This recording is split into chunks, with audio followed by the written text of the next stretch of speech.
everybody.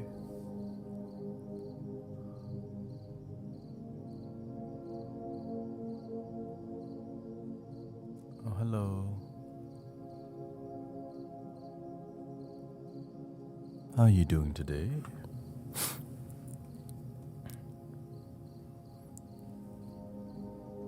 Stuck without a phone and... Okay, thank you. You've been on a PC?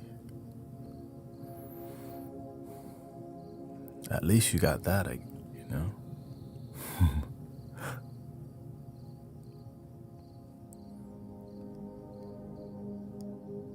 Sometimes what you got is what you got. What you need. Let's see. Pop out the chat box here. Open another chat box.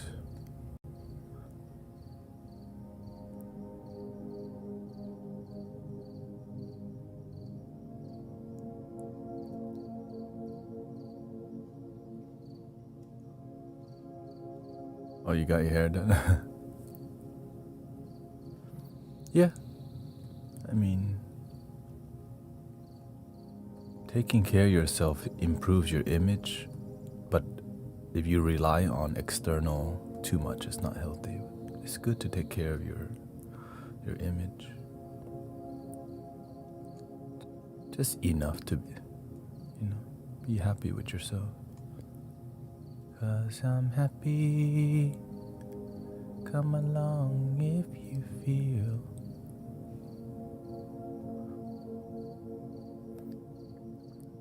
And of course, you don't want to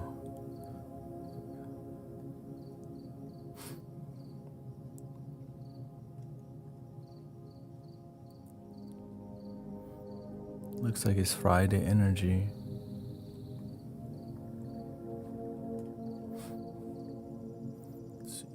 Gotta go babysit on YouTube a little bit. Don't mind if I do.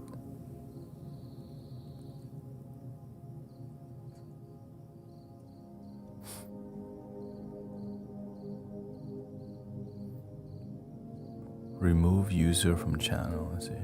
Hide user from channel. There you go. Don't mind if I do.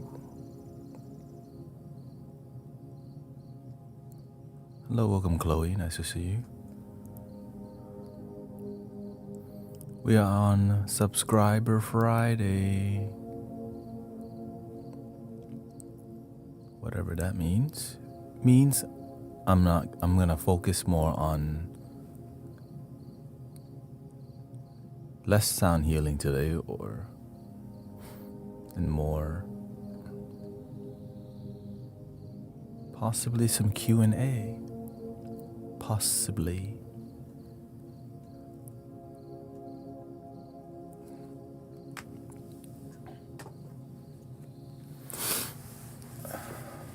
All right.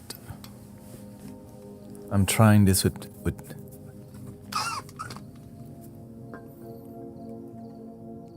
let's see, multi-guest.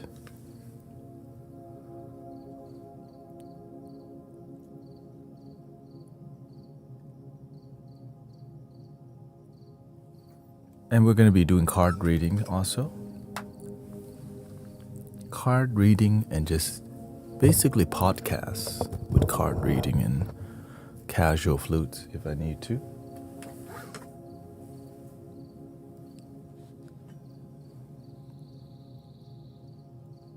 I'm in Houston, Texas, yeah.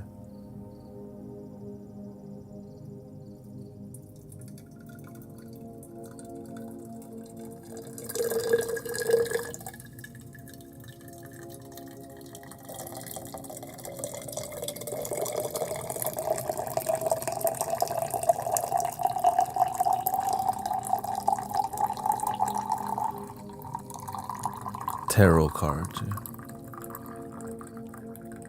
Dreams of Gaia is the main. I just use one deck. I don't have time for more than one. Da Hong Pao. Hello.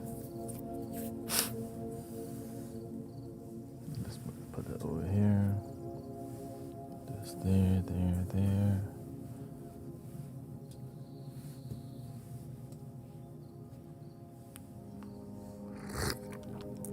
It's a beautiful, I got it because the art is incredible on there.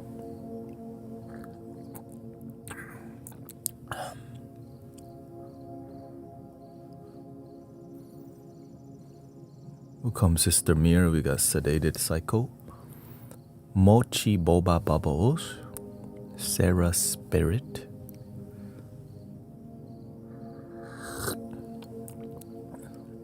I think that's everybody.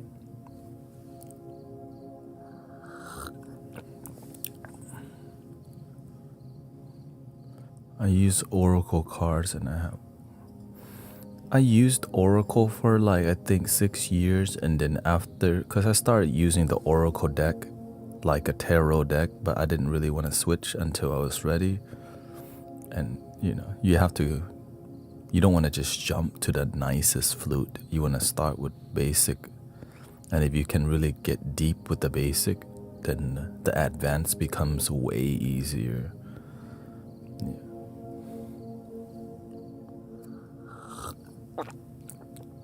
Beautiful. Thank you for practicing meditation. Tarot cards. How many years? I think 8 years. Using cards. I used it on myself, and then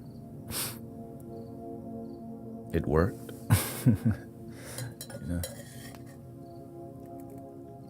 I practiced on myself for about 1 year with incredible results, making me like, all right, let me offer it to the people around me who may be open to it. They too had incredible results. Shout out to the Mango Gang out there. Mango Gang. Thoughts on Asian flutes? All the flutes.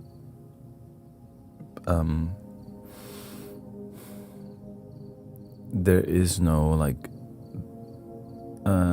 no, I think Sister Christy won't be here in this stream, so but you'll find her next stream possibly. I think she's busy with her life, which she did let me know. But luckily Friday I plan to talk more, so I can do a lot more hosting. Right, in the everyday thing, I focus more on sound healing and music. So, let me move the chat box up a little bit, since I'm doing more readings today. More readings. I'm feeling sleepy watching. Yeah, the space is also very sleepy space, designed to help people relax.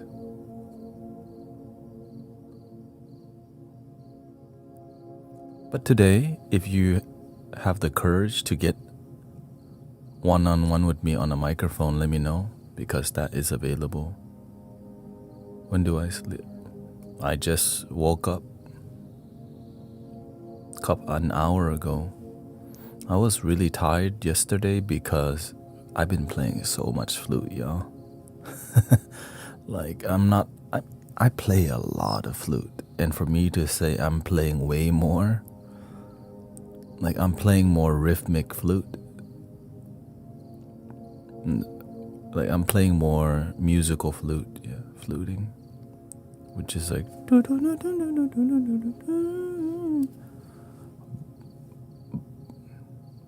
but it's because I'm potentially preparing for touring in the future, right? Like when you just get incredible with something, it takes you to great places. Who knows? I might be coming to your city.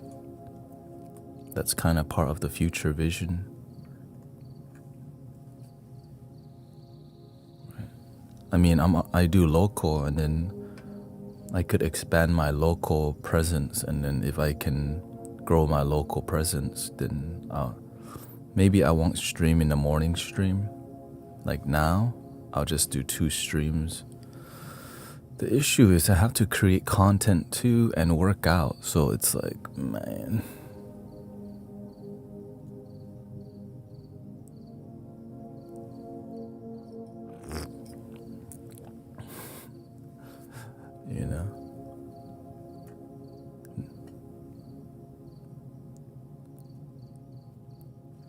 But it's not too bad.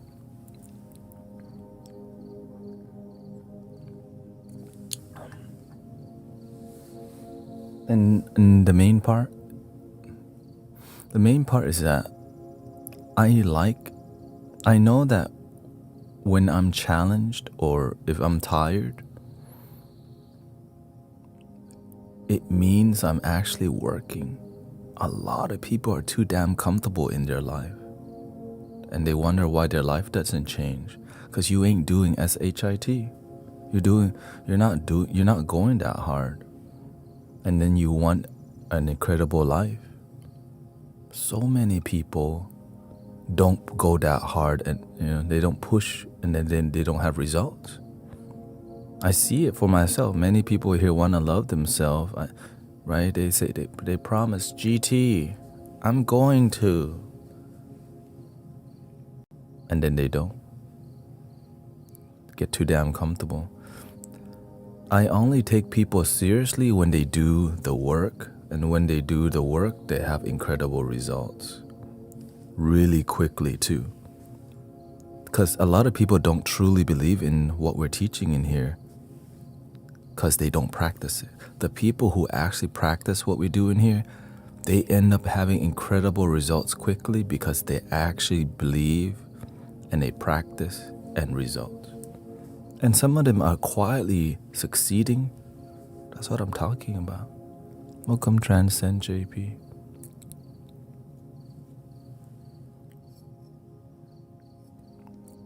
And I could tell the ones that do the work, the way they talk, they have more wisdom in the way they speak. And it's not like crazy, like, whoa, is that Lao Tzu or, whoa. It's like the way they speak, it has more weight in their words. There's an execution when they speak because there's mindfulness, not just blabbing on and on. Thank you, Jane and Bloom. Nice to see you.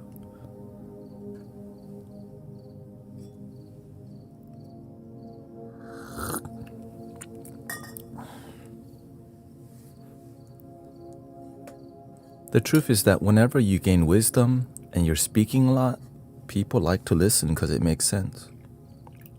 I remember my friends who were like really, really intelligent. They're like, I don't like it when other people speak too much, but for whatever reason, we could listen to you talk all day. Because I'm not talking. I let the Buddha speak through me. I let the ancestors speak through me. It just flows. But they don't know that. I'm aware of it. Right? And it can happen for you too, where you let the spirit flow through you and speak. You let the spirit flow through you in the flute, in the singing bowl, in your Reiki. And the way you can be consistent with that flow is be more disciplined and sacrifice more. All of our mystics, the reason they become mystics is because they make some incredible sacrifices when everyone else just said, F that. Right? The medicine man and women, they didn't just label themselves. They actually became the medicine for their village. And that's the people I look up to. The people who sacrifice to help their village, their community.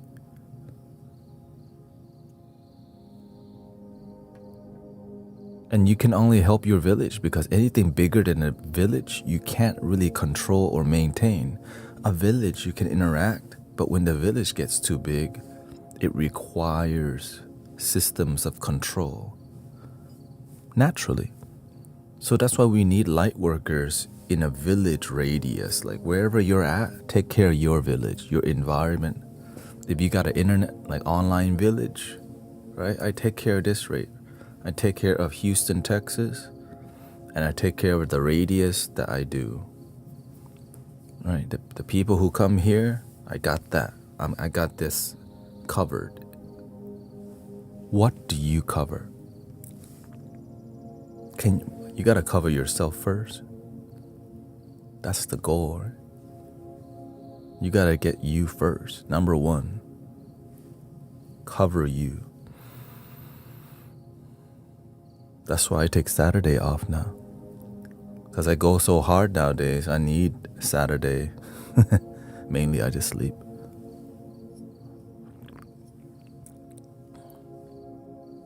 But if you can keep up your devotion for a while, you are way farther on the mountain than you will ever realize. Like, what the freak? I used to be all the way over there, and now I'm here. And it's just been 1 month, because you've been grinding and climbing. And many people will just watch, will just watch people climb their mountain. It's your turn to climb the mountain. I want to climb mountain with people. I don't want people to watch me climb mountain. I don't want people to watch me meditate. I want to get them to join me in the practice.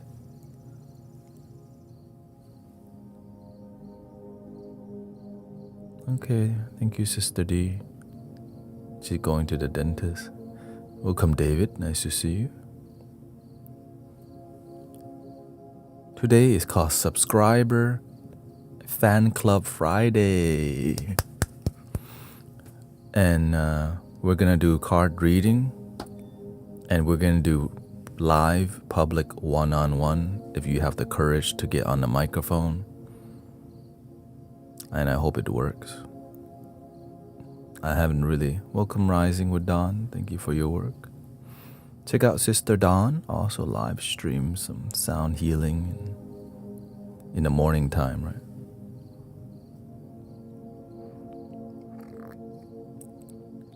Is it good enough that I'm just trying to help my friends and family? I don't really do anything outside of that right now. Absolutely. Yes, check out Sister Rising with Dawn, 8:30 a.m. Eastern Central. Absolutely. Your family and friends is humanity for you. The world, I edit everything myself, yeah. Thank you. Right.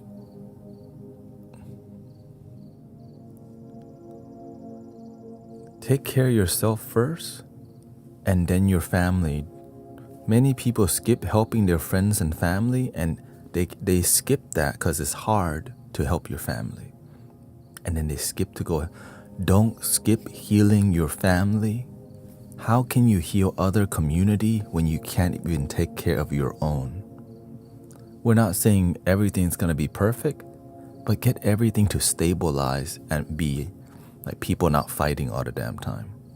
You know what I mean? Like, that's what I mean. We don't have to be all kumbaya, dabbed it up, what's up, homie, hugging. Enough to where everyone's not threatened and everyone respects each other. That's it. Like a level of respect.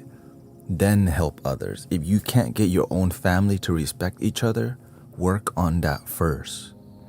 Light workers. A lot of people skip that because it's hard. But you learn so much from helping your family, and they got time for you because they're your family. They got time because you're going to see them Christmas, Thanksgiving, maybe every day. That's the best one to work with because you see them the most. And the people you see the most, you can influence the most. And if you skip the people you see the most, they're gonna lower your vibration because you're just skipping. It could take 3 to 5 years. But after 3 to 5 years, your family, maybe it's 1 year. Right?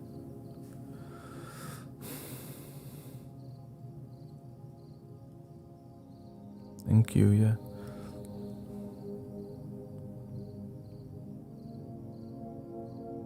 It took me about 5 years to help my mother because she was deeply traumatized. Deeply. It took me about 2 to 3 years to really help myself like click. I mean, it never stops, of course, but it took about 1 year to be more positive, 2 years to be more aware, 3 years to be deeply aware. And then after the 3rd year, you start to spread your wing a little bit, which means you start helping others.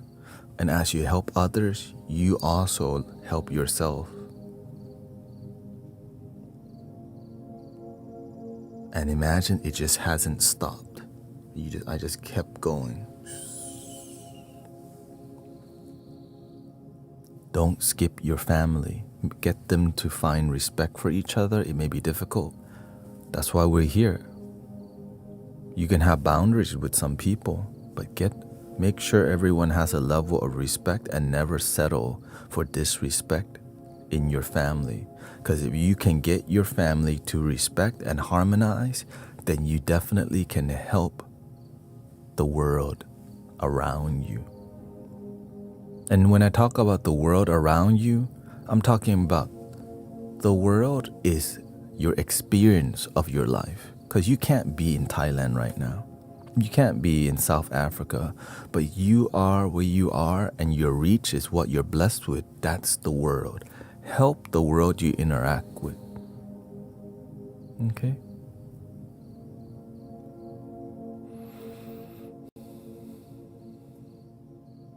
My mom was upset that I set up a meal tray after.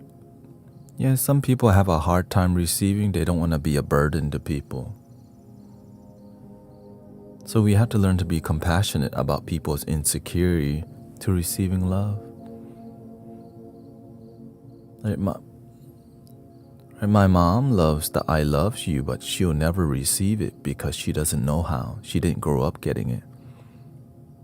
But if you wash the dishes for her, oh, you take the trash out, oh, right?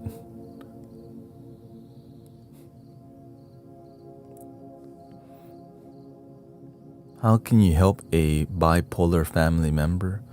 Everything has a reason why, there's a reason why everything happens. And I pay attention deeply to everyone around me. Yes, many people can say people are born with it, but there's also a karmic reason why people have things, but we're not talking about that. That's more advanced, right? Why understanding why, like a karmic reason, like what happened even before they were born that caused them, which means you go investigate the parents and their whole family and why that expressed. All right, we're not talking about going that far. We're talking about when they were born. What were the parents fighting and yelling in front of the children? Was there abuse from the family that caused the child to be raised a certain way? Was there abuse to that child or that person that made them have to mentally, right?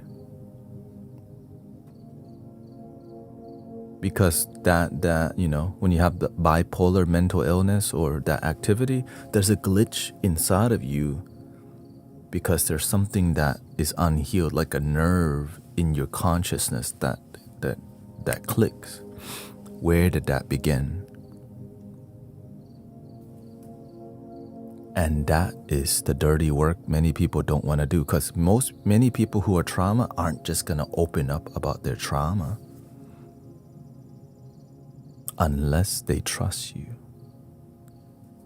And your family's trust in opening up about trauma, it takes so much because they get used to you not asking deep questions, right? Like, imagine your mother has trauma. She's not going to be like telling you, like she raised you, right? She might talk a little bit, but she'll never get deep with it unless you find a way to go deeper with it without making her feel threatened or like attacked, right? So you have to learn techniques on how to get your family to trust you and slowly open up about their life situation with the intent of happiness in life and harmony in life. That's what I personally did with my mother. I learned, I educate, I console. She asked me questions, I meditate with my mother. But it didn't just happen. I had to hey, I noticed that I know you feel sad from the things in the past, and I want to see my mother happy. But you have to learn how to communicate in a gentle way without looking down on them and go, man, you're negative again. See, you just don't want help. No, you don't. You have to learn how to speak gracefully and go, Mother, I see that you're in pain, and it makes me sad. I want to see my mother feel happy and joy. What must we do? What can we do? Are you open to me helping you improve your life? Right, so that permission that's authentic is so important, because when they agree to it, there's some, I'm choosing to open my heart for help for the first time. It's what they're saying energetically, right? But to get them to agree to that is so much. It's so much energy from you, because you had to go learn how to get them to agree to, hey. And once they say it, they're not just gonna be like, yes, heal me. It will open and close, but it's never completely closed because they opened the door already. But the energy is not flowing. So you have to and you can't force the energy in. They have to let it in, right? Because force is not love. You can't force people to feel love or force people to be open. It has to be organic. And a lot of light workers and healers don't have the patience. And then they start telling them what to do, and it makes them feel something's wrong with them because they just don't do it when you tell them. And then they give up. See, it doesn't work. You have to find another way. Maybe you read 2 books, but you needed to get more knowledge to help. Maybe what you know helped you, but doesn't help your mother. You had to go explore what could potentially help your family. Don't just go, it worked for me, it need to work for you. Not always. But if you don't have the patience to go research, study, practice yourself with result, then you ain't helping nobody. Right? You're not going to be a good practitioner if you just expect 1 or 2 things. Right? That's why when I speak to you, I'm always giving many options, because I know one way isn't going to help everybody. But if you know 5, that's a lot of ways. You got options. You know what? That's interested. And you could magnify on one of the 5 and focus on that, rather than just give 1 or 2 that work for you. You gotta be all in when it comes to healing, and don't be a lazy healer. Just you read The Power of Now and the 4 Agreements, and you think you learn everything. Hell no.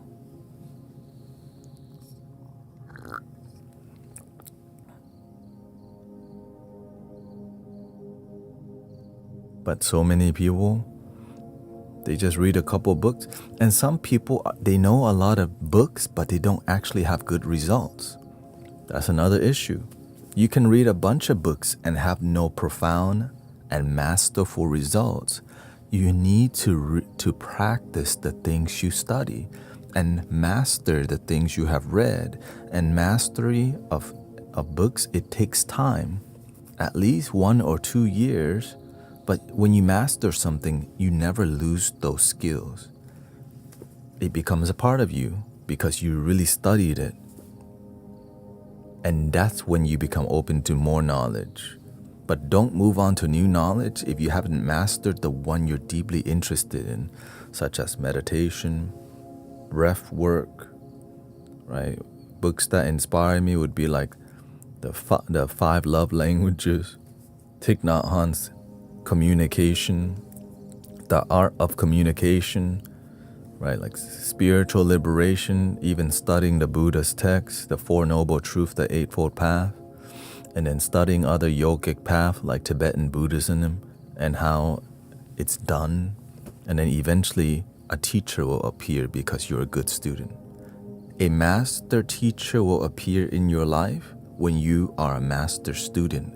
You just want to help the world so bad that the universe goes, damn, you're really climbing the damn mountain. Here's a better way. And then here comes somebody coming down the mountain. Like, would you like some mango? Like, what the? No, but I would like to climb the mountain. Would you like some mango? And then you go, wait a minute. Who the freak is selling mango on the mountain? This is some universal thingy. So you also have to pay attention. It's not just some random mango dude. Like, right? Or your teachers can come in any form. Right? Before, I used to study teachers through books until I found my spiritual master in person, which took about 6 to 7 years to get to. Okay, so I was studying heavily for 6 to 7 years, and serving my family would result, and myself would result. And then the teacher appeared. And then the teacher is like a slingshot. You don't know that the teacher is a slingshot, the good one. And the whole time they're just like, you're like pulling on the slingshot, and and when it's time, when you graduate, bang.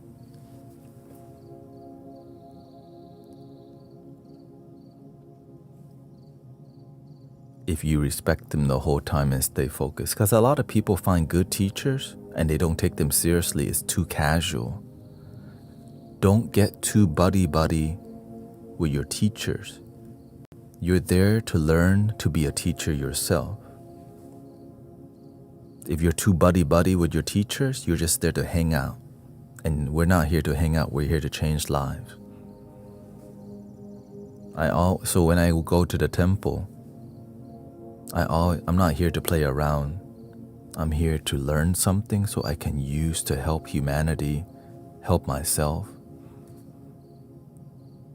But some student, they go to the temple, they talk too much, they chit-chat, they get distracted. They don't take the little things seriously. They didn't even graduate. Graduation, not like a piece of paper graduation, but they find something deep within. A lot just went back to their old life because they didn't lock in and focus.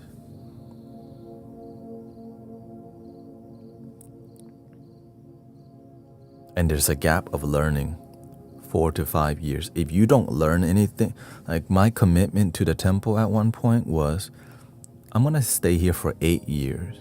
Or until I feel I learned something deeply in my soul. It happened in about it happened on the 5th year. And then I exited on the 6th year. Because we're not here to sit, right? The temple, this is the training ground. The temple space, the outside, that's the training. We need light worker to go out of the temple, out of the village, to go help and do the dirty work that people don't want to do. It's easy to be in here. But for you to step up and go serve, that's needed. it's needed. How are we doing today? Welcome. What do you think of the Tao? All is one. I resonate with it. The Tao has a lot of, I think there's a lot of groupies. There's a lot of people who are into the Tao, but don't really use the Tao to have results. Like there's a lot of people who quote it, right? People who quote it.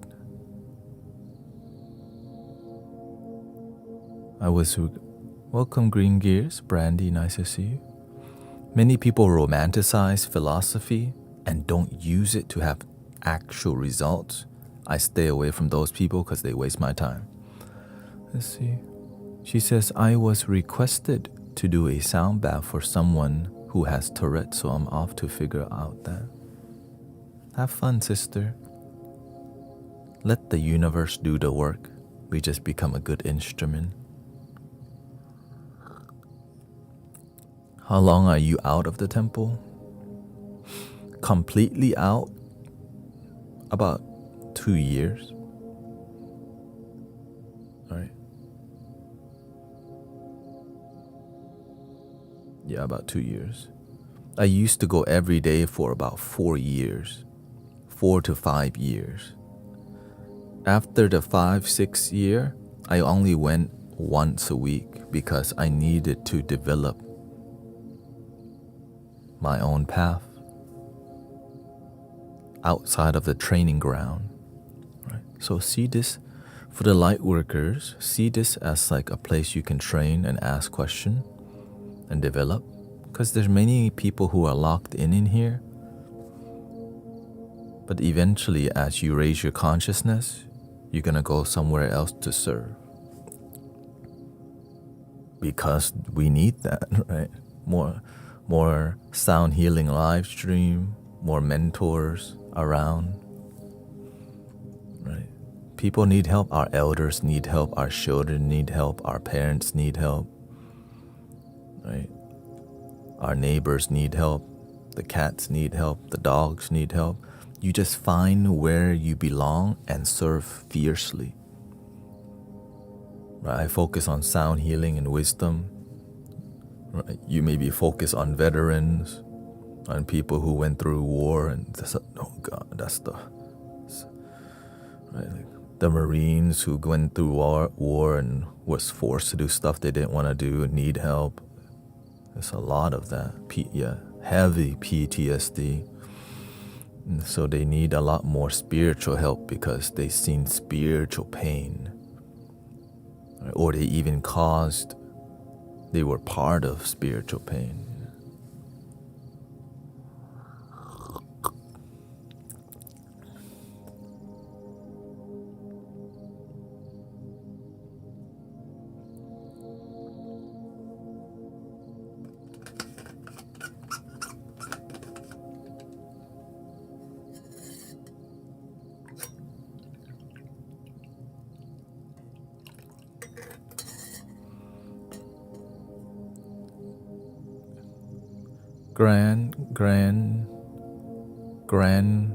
Grand Rizzi says, have you seen people bring in evil when they drink like I have? Or when I drink, I do and feel it?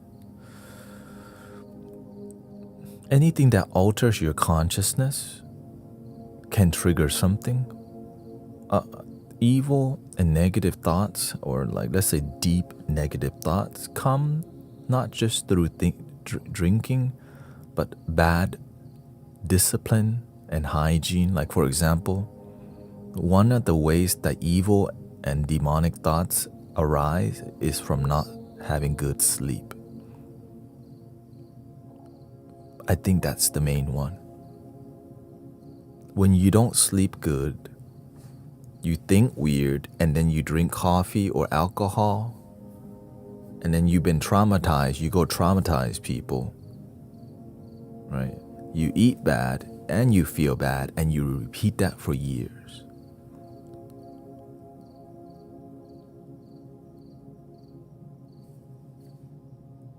Of course, it's going to maintain. Do you believe in evil entities or energy?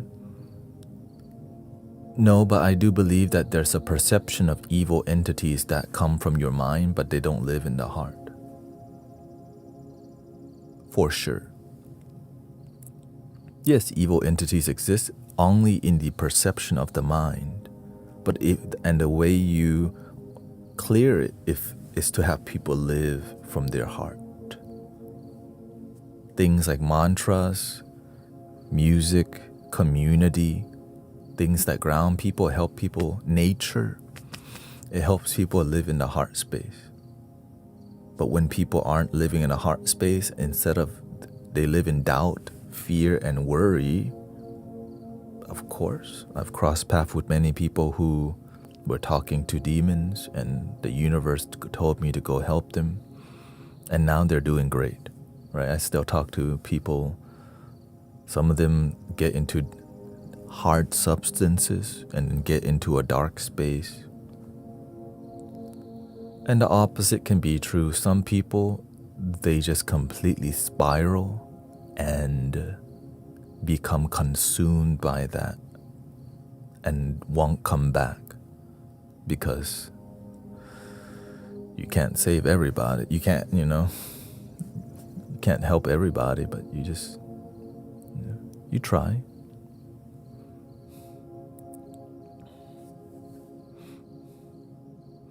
It says,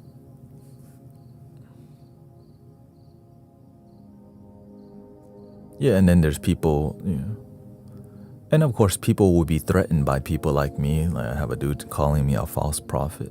I mean, it's easy to just label that, but the light worker and practitioners, not everybody's going to be Christian on the planet.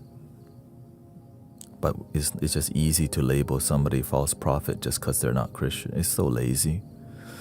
I'm sure people have called Jesus a false prophet. What an honor, right? What an honor. Yeah. Thank you, Transcend. Thank you so much. I'm just some dude who wants to help and actually do help. That's why I'm here full time. Right? I wouldn't be here full time if I'm not actually helping people, because no one would give back at all, because I'm just tricking people. But when you actually make a difference in people's life, they feel it and they want to give back. So that's why I'm very grateful. But I know that it's because I have great teachers, y'all. I pick good teachers. Y'all have to be super selective with your teachers. If you're not super selective with your teachers, it's because you are not a good student. You pick teachers who aren't effective, making you go buy more books. Shout out to Deepak Chopra, 88 books already.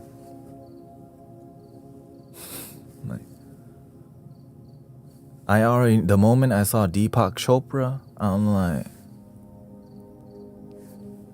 88 books. Because it sounds spiritual, it sounds smart, but no result. And a lot of people can get high off spiritual words and knowledge and the consciousness expanding in the higher dimension of evolution, right? Activating your energetic body. And they're like, ooh, the quantum energy of the universe. They like that. They go, oh, word. And a lot of people actually listen to this stuff while they're on plant medicine and actually learn nothing. They just get a mind boggling, which is really unfortunate and highly popular in the Western world, especially listening to Alan Watts and still learning and not having result.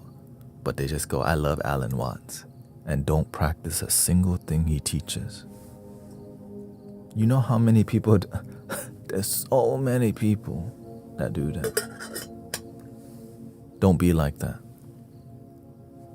If you're a good student, practice. Don't just follow some words and say, I'm a fanboy, I'm a fan club. It's lazy.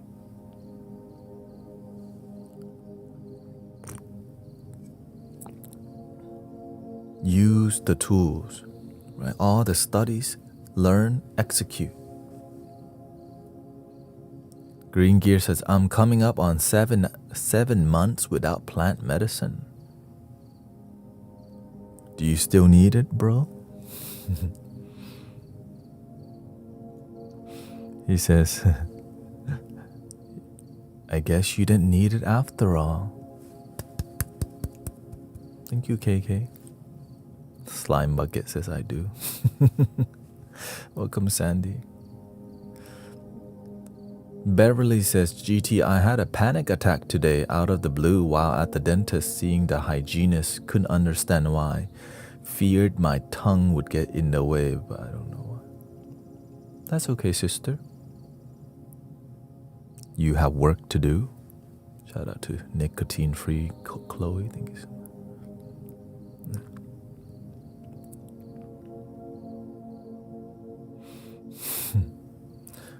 Yeah, so Alan Watt just plagiarized ancient teachings, cherry picking from several. I wouldn't necessarily.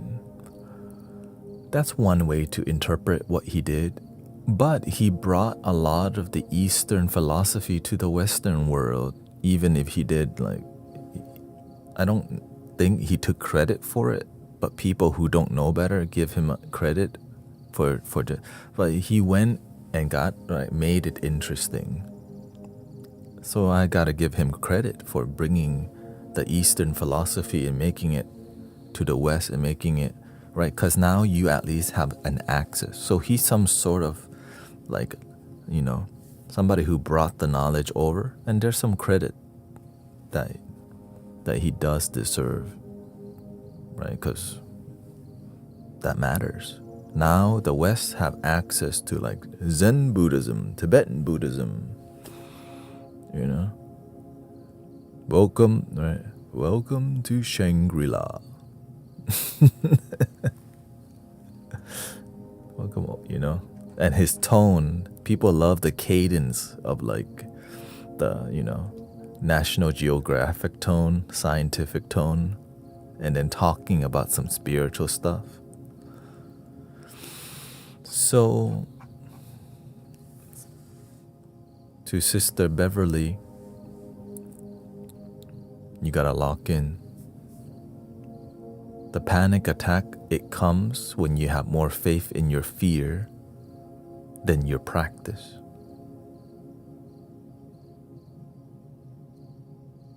Yes, we're gonna have fearful thoughts that trigger us, but you can override that by being dedicated to your breath work. Because the mind is strong, but your will and faith and power for dedicating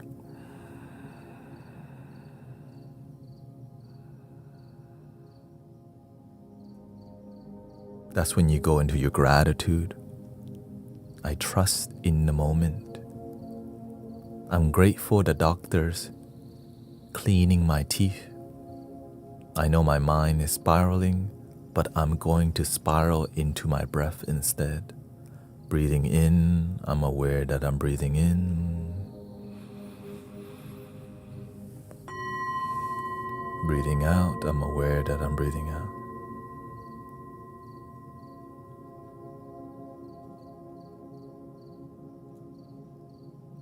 Breathing, and then you just keep doing it until those thoughts don't dominate. When your faith dominates your fear, that means you actually have faith. What kind of faith you have that doesn't have results? But when your faith and your practice has result, that means it's real. And if you're not having results, then you need to be more disciplined towards your practice and your faith. Maybe you're too loosely committed to your joy. You gotta lock in and use what you know. A good student will have good results.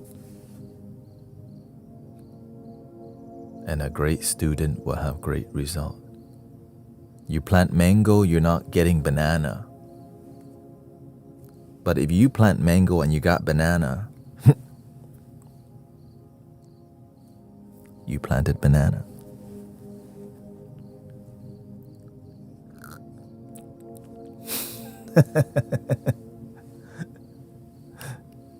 Banana. Or a magician, yeah. Hey, you can say that. You can say that about anything, okay? Or you're a magician. Or you're God.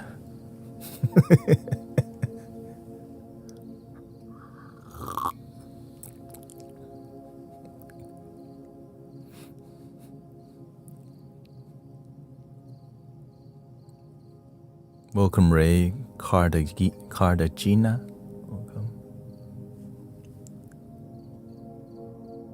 My plant medicine is holy basil. I mean, yeah, word. Just don't want to confuse people. Like, whoa, how do you roll that up? Like, ooh.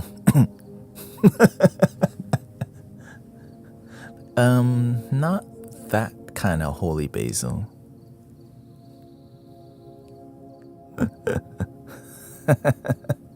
Like the actually see, it gets confusing. Are you a magician?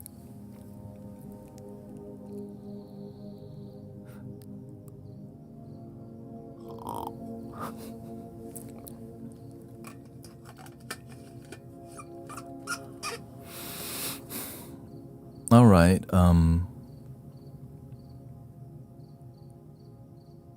I focus on my breath, but of course not enough, as it wasn't alleviated enough. Yeah, so if your breath work wasn't working, you have to, in your private practice, get more detailed about the process. Well, that's why we teach this. Breathing in, I'm actually aware that I'm breathing in right now. Breathing out, I'm actually aware that I'm breathing. Because when you're in your head without fear and worries, you're not actually aware. You're just doing this and you're freaking out.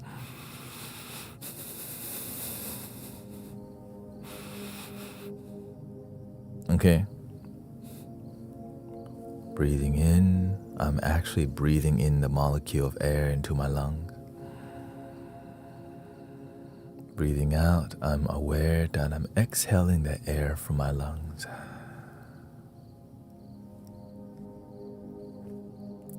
You can even do the hand movement like me if you need to. You can visualize breathing in bright light, relaxing light into your body if you need the visualization, right? And sometimes when we're freaking out, we do, right? I'm breathing in divine light. Letting go of the darkness and fear, exhaling the toxins of fear. Inhale the positive energy.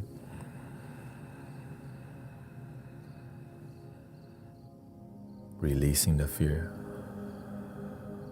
And you just keep doing it. I mean, right? But if you don't have to do all this.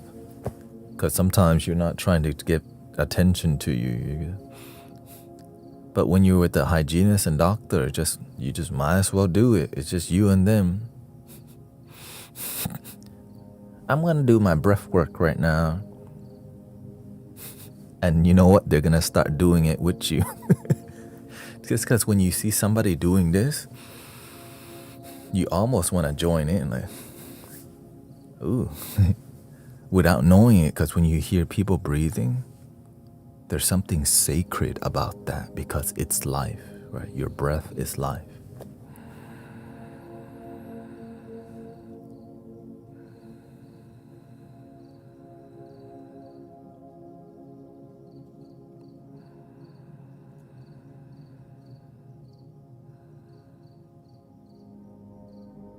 What are your thoughts on time? F time, man. I don't need to start my stream on time. I show up whenever I want. Right? The sun goes up when I get up.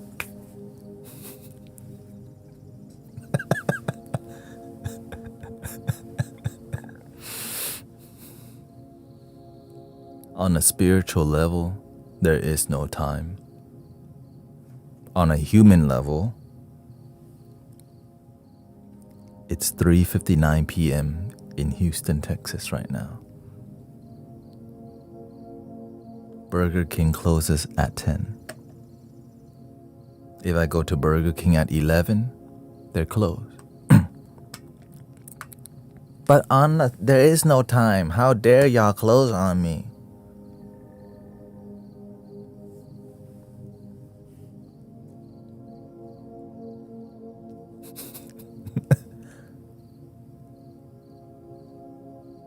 Green Gear says, I'm literally eating Burger King right now. There is no time. So you have to understand the dynamic of time, that there is a duality in our human experience, right? On one hand, there's a spiritual experience which is non-dual. All is one. There's no clock ticking at all forward. There's no backward. It's just now. Well, guess what? We ain't just spirit. We're spirit expressing in a human form, which means you go to work at a certain time, and if you don't go to work, you get fired. Imagine going to your manager who fired you and go, yo, there is no time.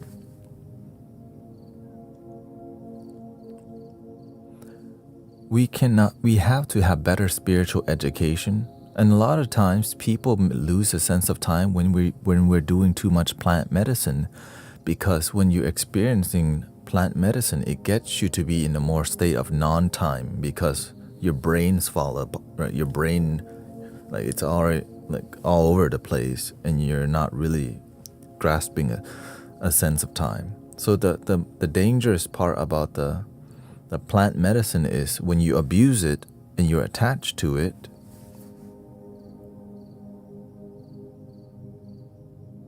you disconnect from your human responsibility, which require you to go to work. Like if you have a job and you want to actually be successful, like you gotta go there on time. Oftentimes, if you just show up late all the time, they'll just fire you because it's called being irresponsible. So you have to have some sort of understanding that you have to be responsible for your life.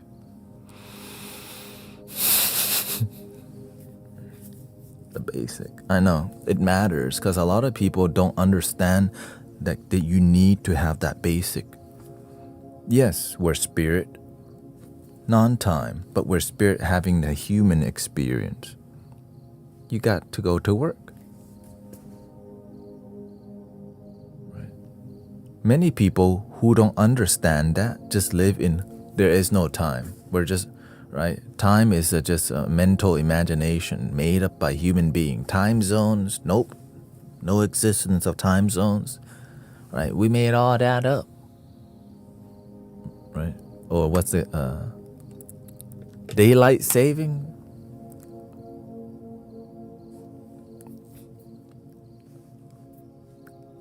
I don't know about that one. That one's we're doing too much with time on that one. Daylight saving. But I get it. We're trying to balance, yeah.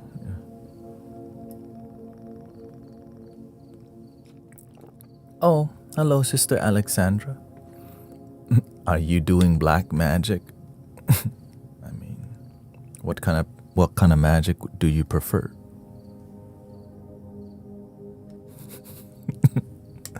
Nice to see you, Sister Alexandra.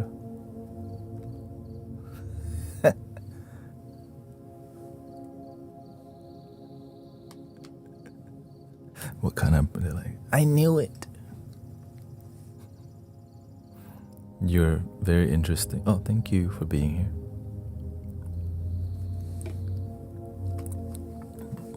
Welcome to the more open-minded community of Mystic Village. We're a spiritual community, and what you see is what you get. Okay. I come from heavy Buddhism, but open to many things because I'm open. Yeah.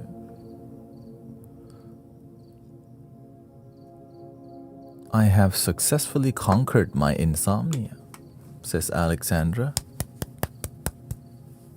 That's what I like to hear. People progressing with their healing and harmony. And I also have dreadlocks.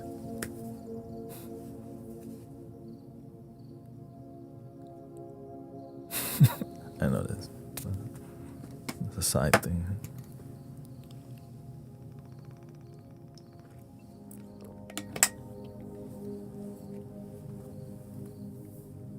And it harmonized, you know. This hair matches my lifestyle. It just matches my energy. So I see a lot of benefits of you know, because before I didn't fashion my hair, it was just a giant fluff. Yeah.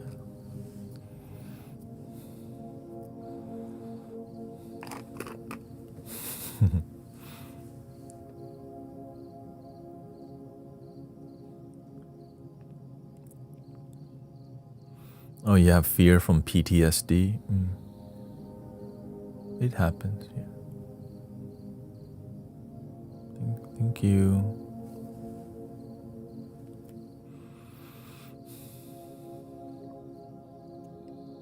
Many people have PTSD that's not healed, making people glitch out on a daily basis. Because imagine our mind likes to be used, and you just have to know how to tell it no. No, we're not going down that weird spiral of doubt, fear, and worry. No, we're not going to think about that thing that happened 10 years ago that was sad. Many people don't know that we can stop it through meditation, you know? And we can heal it through meditation. But before we heal, we have to learn to just be with it without spiraling. Right? We're not here to ignore it. That pain exists, but before we can mess with it, we have to contain it through observation without emotional trigger. Which is why meditation, mindfulness, and sound healing adds to that. Because sound healing gives the container for us to be at peace even if negative thoughts arise. Positive music, it's like a container for you to face the negative thing without getting consumed by it. Once you become more familiar and accept, yes, it hurt, then you learn to reflect, forgive, and have compassion towards it. But it's a lot of energy. Forgiveness and compassion, it requires all your heart and soul for it to be genuinely effective.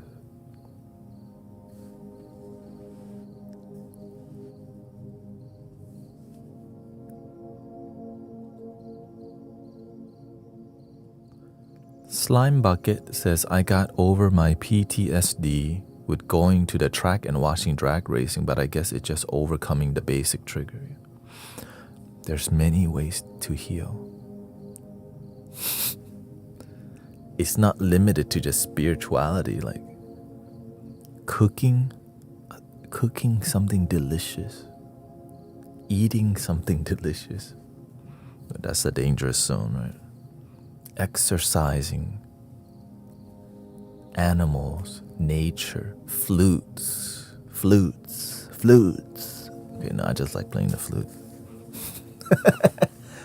Excuse me. Sound healing helped me though. Singing bowls, binaural frequency, right? Solfeggio frequency, flutes, heavy metal when I'm angry. I mean, that's one way to process your anger, But make sure you find a way to let go of the anger too, because you can accept the anger, but it's still cycling through. You want to cycle it out somehow by forgiveness. As long as you're releasing it, word, you know what I mean? You just have to be really honest with yourself that is it cycling in or cycling out? Because some people don't realize it's not cycling out. As long as you pay attention to that and you're genuinely peaceful and happy and you're not like feeling fire burning you, because when you have anger that's unhealed, you feel fire and it starts to burn your chakra. It burns your tree of life, which is your chakra system starts to burn, and then your nervous system starts to burn up, and that's when your cortisol level and all. Right, so when you feel that burning, you have work to do. But when things don't burn, because you've extinguished the fire.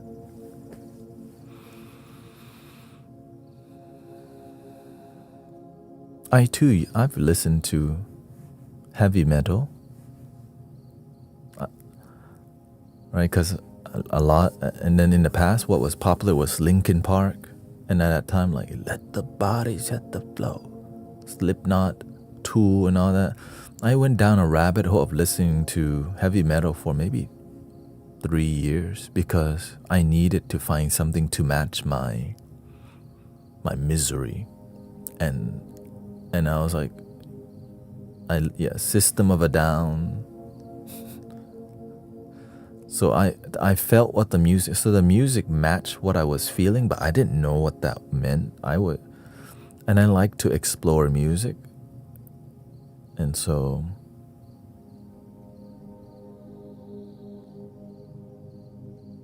that's why I guess I've become a sound healer.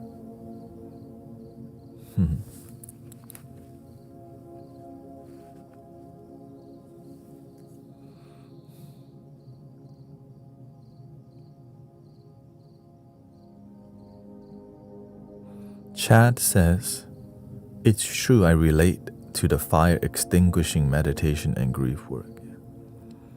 Tempest, my cat comes to me when I'm stressed. That's why I call them your guardian angel. Right, the cat and dog, they already know. Here she comes again. And sadly, you do transfer your pain to them when you pet them too much. And then they get... Have you seen a cat that people over pet? Because they're just like anxious. Man. Hello, welcome, Gary.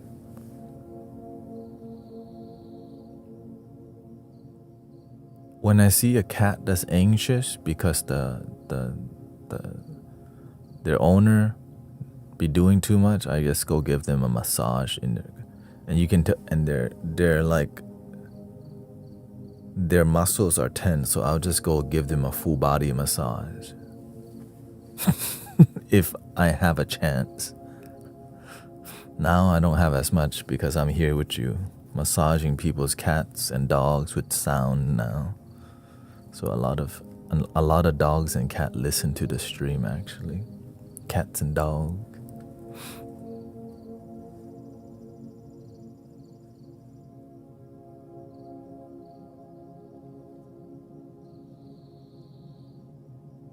Yeah, I give them a full massage, and then I used to give...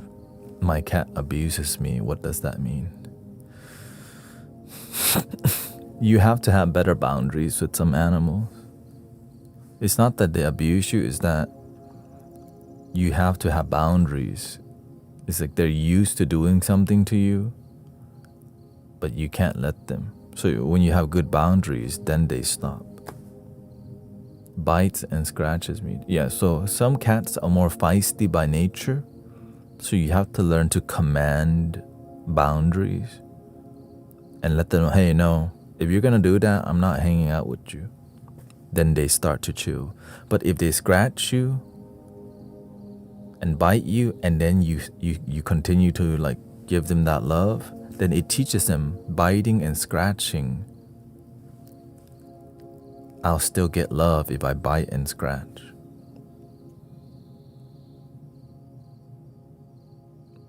Yeah. Just like human beings. Right? When somebody scream and shout to get what they want, they're always gonna scream and shout.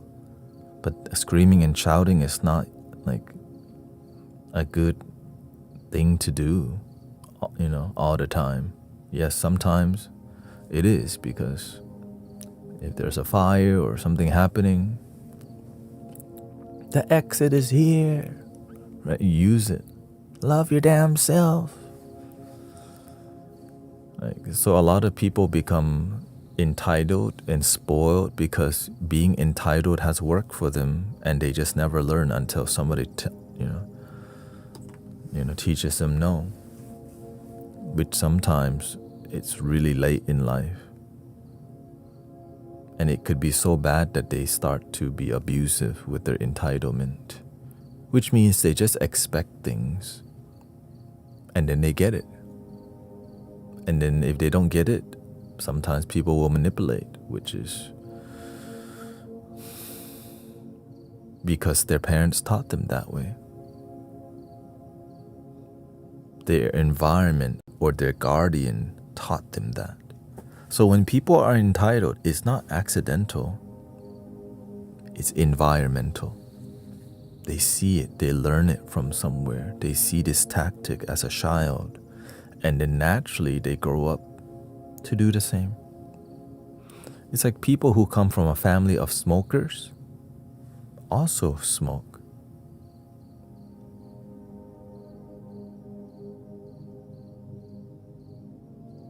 But people who come from a family of non-smokers oftentimes don't. Of course, that's, generalization. But most of the time, it's just a pattern and generalization, and it works because it's called pattern recognition. And some people, don't like pattern recognition because they don't like reality. And if you don't like reality, then you don't like harmony in life. Because for you to have harmony in life, you have to have the truth. You have to see the truth. It says people play fight with kittens and let them bite, but don't understand they're training them. It's okay, yeah. Welcome, Sister Cece. Nice to see you.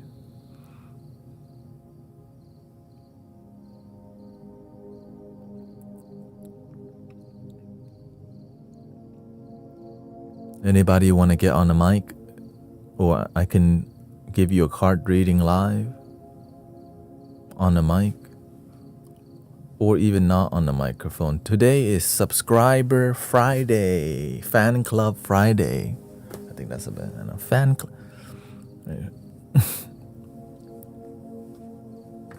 I don't know if the mic will work thingy, so I have the legendary Dreams of Gaia. I know people love it when I do the tarot cards because it's interesting.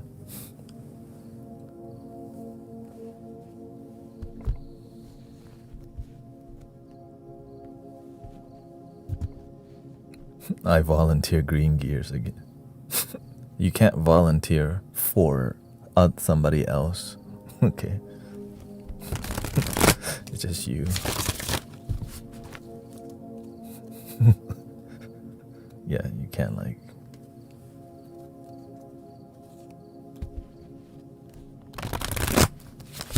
But I will prioritize people who have the courage to get on the mic, okay? Does anyone have the guts to get on the mic? Because it's easy, our mic, yeah. So the people who, I don't think we can get on the mic on Insight Timer because it doesn't allow it. Okay. So let's see here, I think it's the co-host or multi-guest. Multi-guest, yeah, not multi-guest. Or is there a single guest? One love.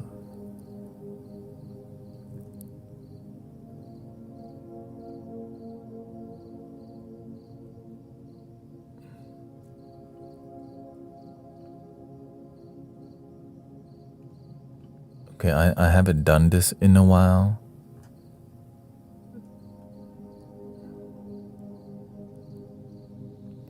So let's see if it works.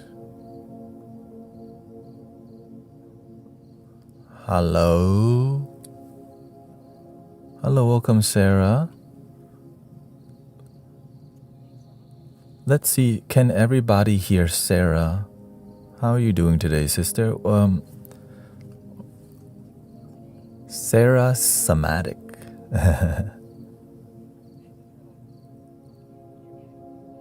No, I can hear you.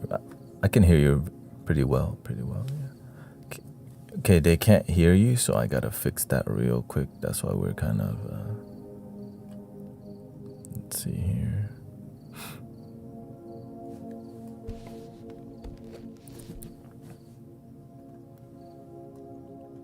Routing grid. And so, where are you from, Sister Sarah? So I can dial in the audio as you speak too.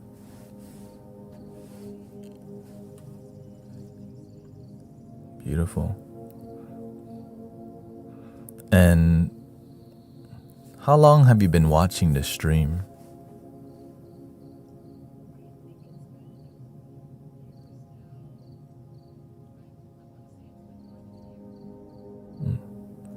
And what do you enjoy about, like what keeps you coming back?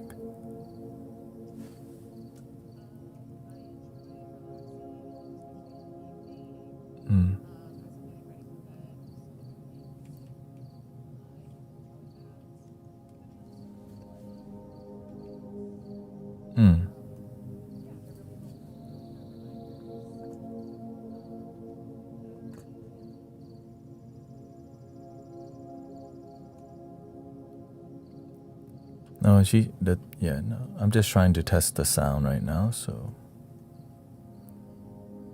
just give me a second here. No, you're good.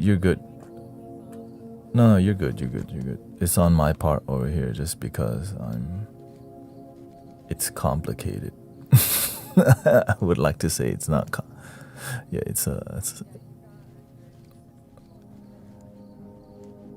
there's a lot going on here. Let's see here. How about now? Test. Okay, still no. Yeah, because it's about my routing grid. Let me see here.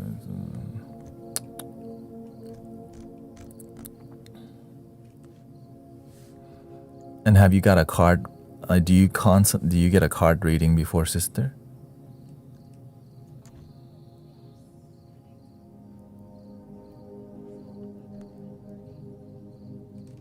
Cards, oracle cards, and now I'm starting to learn tarot.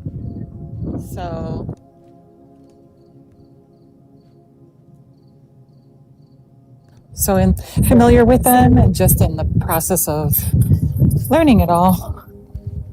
Okay. I think we got you on here. I just need to lower the volume. Okay. Technology. Let's see here.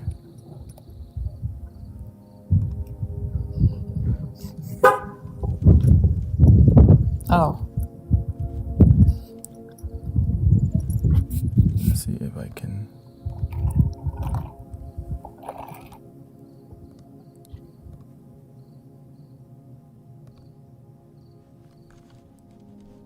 Okay.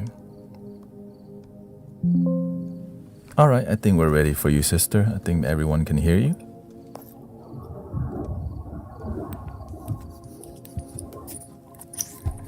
So what are you?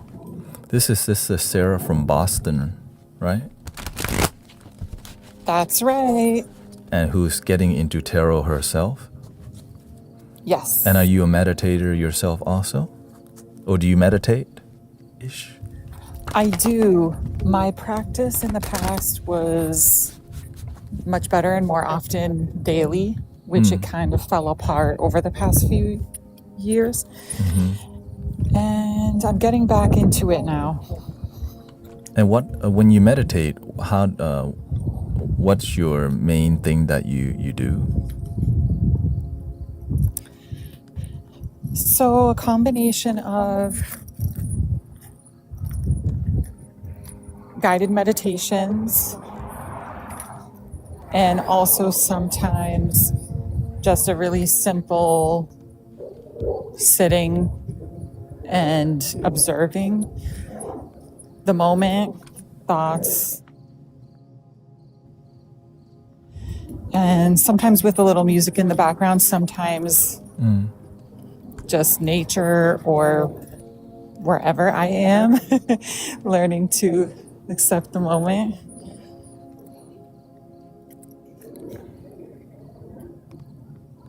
But I usually will set a timer, like Insight Timer, using that app. Yes, we're live stream on Insight Timer as we speak. Oh, very cool. Is there something on your heart you want me to draw for, or should I just draw some, whatever you think is good? Or general, they call it, right? I think I'm going to go with the general because I don't know if I have a clear question at the moment. I have a few things I'm working through, but not sure how to put it in a question. Let's see what's a question we can ask using the cards here.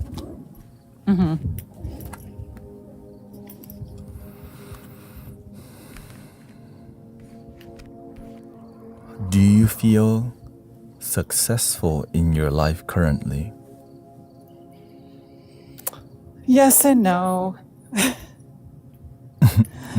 Mostly leaning towards no, but I know that's not completely true.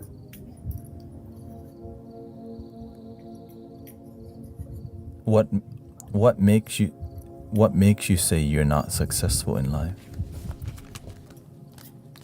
Well, I've switched careers a lot, and I'm currently in a career where I'm not really making much money. Moved back in with family, which has been challenging. And it's been hard to grow. A lot of challenges coming up, or that I've gone through the past few years. And I feel that if I was successful, I picture myself not living with toxic family, in my own apartment, having more work, getting paid more, being able to be financially free and afford more, and making just more of a difference with community, people at work, clients. Could you do that right now, or do you have to change? Do you have to move out, and could you live your dream life right where you're at? I think I can definitely start to. I think I hold myself back because of constantly arguments with family that I live with. And then it puts me in a bad mental state. I stay there too long, focus on it too much, instead of more quickly letting it go and focusing on the things that I do want and that I do want to succeed in. I can get really stuck in that way. Sometimes we spend a lot of time judging ourselves and not taking action that would lead to result. Exactly. Like you have the card say here, you know what you want, you're connected to yourself, but what's blocking it is you're judging yourself too much and not taking enough action. You are taking action, but when you don't succeed, you think there's something wrong. But success, it does stack over time. Like you should celebrate every little victory. But in your case, you do celebrate, but every time you maybe don't succeed, you just look down heavily on yourself and you bring yourself down. When you could just I would say decide, that's accurate. when you could just decide, you know what? Yes, dreams aren't supposed to be easy. So let me continue building my dream. Yep.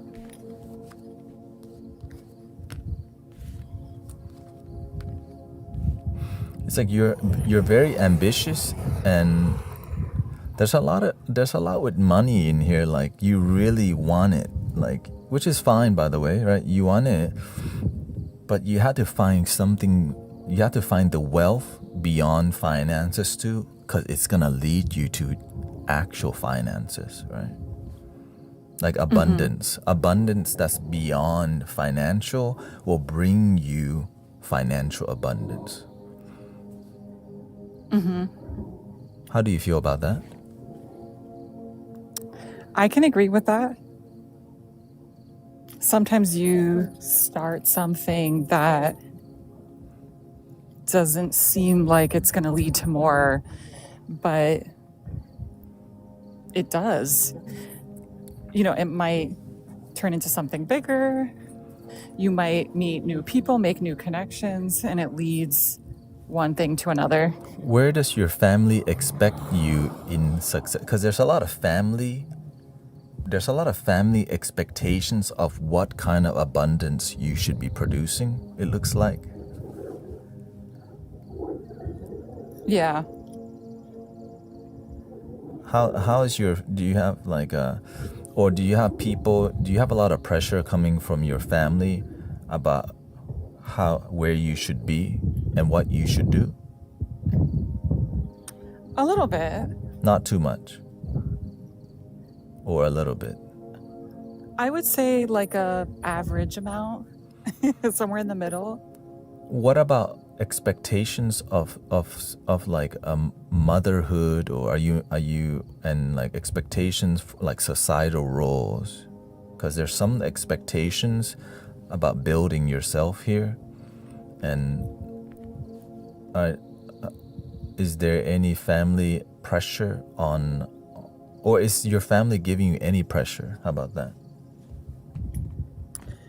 No pressure about marrying, becoming a mother, or anything like that. At this point, I'm most likely not going to have kids. I'm at 36 years old. I'm single. But anyway, besides that, I do think they put pressure on me to get a real job, like quote unquote real job. You already know. Yeah. So, because right now I teach really yoga. And okay, go ahead. I teach yoga right now, and I used to work a corporate job. No, I also used to work why did in you education. do that? So they do have an expectation, or like when I tell them things are hard right now, they're like, you just got to get a real job. Yeah. They're like, stop doing what you're doing now. You just got to get a real job. And how does that make you feel when until you get a real job? This yoga thing, it's not real. How does that make you feel? It feels frustrating and a bit irritating because they haven't lived in my shoes exactly. Even if they're my sibling, we've each had a different experience. Our personalities are different. Our childhood is slightly different. You know, we have different experience. Yes. And, you know, one of my brothers, he loves what he does. So it's easy for him to say. Yeah. Like, he works in software. Yes. And he loves it. And but it if I were to happens- work in software, I would not love that. Yeah, like what he does happens to make a lot of money, and what you love happens to not make that as much. Like if you did compare them. Exactly. And what is this like? And through all this, like, and so do you feel under them because that you don't make the same amount of money? A little bit. It's not so much feeling under them. Yeah. Because I know in some ways I'm actually smarter than they are in other areas of life. Like potentially like wisdom and wellness and, you know, compassion. Right. Which they don't even realize there's some sort of emotional intelligence there and harmony, because that's not the life that they've been taught to follow. Exactly. But I do, you know, I see them with their nice house, car. They don't worry so much about money. Yeah. Where I do struggle Yes. with having enough money. Yes. But do you love being a yoga instructor or yoga teacher? I do. Then you want to continue. I love teaching in general too. Yeah. And what are you doing to grow yourself in this yoga teaching or a teaching realm? What are you doing to grow that a bit more than? Are you doing anything to grow that? Not much right now. That's what you gotta do, sister. Because it's like, it takes like every path takes time. And the path of the spiritual path, especially teaching path, you have to build your reputation. You have to be consistent, and you actually have to have results in your life and mentor people and help people and have results. And over time, people will give back. Over time, people will help back, because it requires so much more like purity, right? It requires so much more time, and many people won't build it. So you gotta build it, and they will come. And the money will come, but at the end of the day, your wealth and your joy comes, like, you can experience that beyond money, but the truth is you also need money, but you have to just slowly build it, because you don't want to regret just going to, like, you don't want to compare yourself forever. But if you just do it with love, you will find a way to make more money. Like myself, I didn't know I could be a full-time donation-based healer at all. But I just knew that if I just live purely from my heart and actually help people, it will return somehow. And it's not easier, but it's so satisfying. So in your case, just continue to be an excellent you. Don't settle at being a good teacher. You need to raise the bar. How can I be an excellent teacher? How can I build my charisma? How can I build my presence? How can I make a difference? Build the hunger. Because if you're not hungry, the universe won't feed you.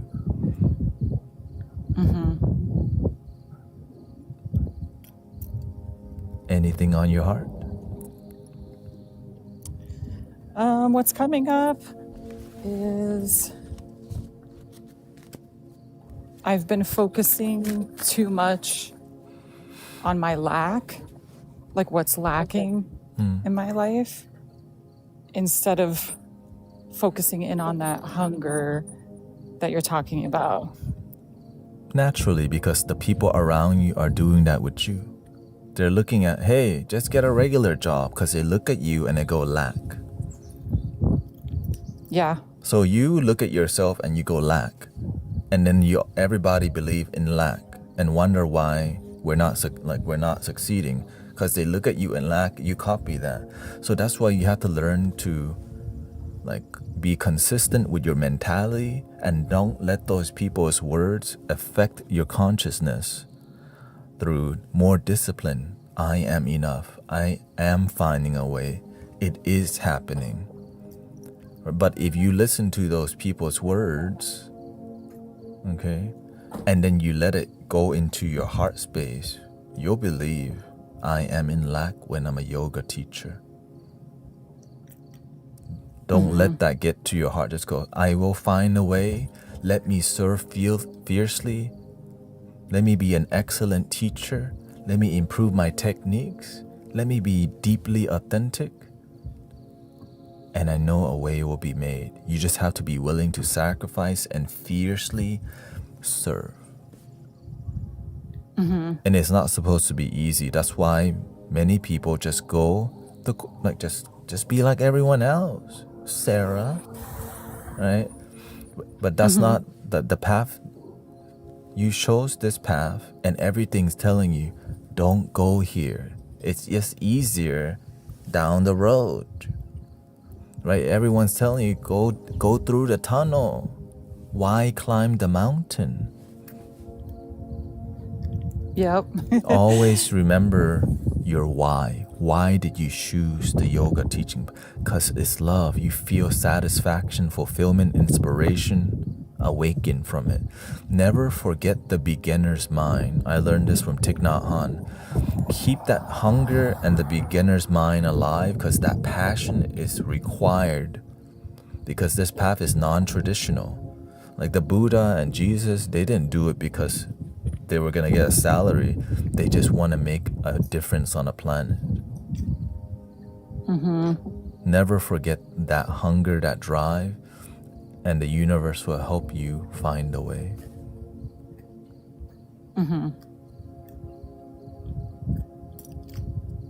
I believe it. Beautiful. Oh, anything else? Any other question that you feel? A lot, right? I don't think so. Okay. Well, I think that's what I needed to hear. There's so many times I think about giving up. But then when I look at the other options, I'm like, I just don't think I could go back to that. So the other option is to keep going. the Buddha says people's issue is that they either never get started, and if they did get started, they didn't go all the way. Yep. You gotta go all the way, sister. You already stepped into the river of enlightenment and awakening.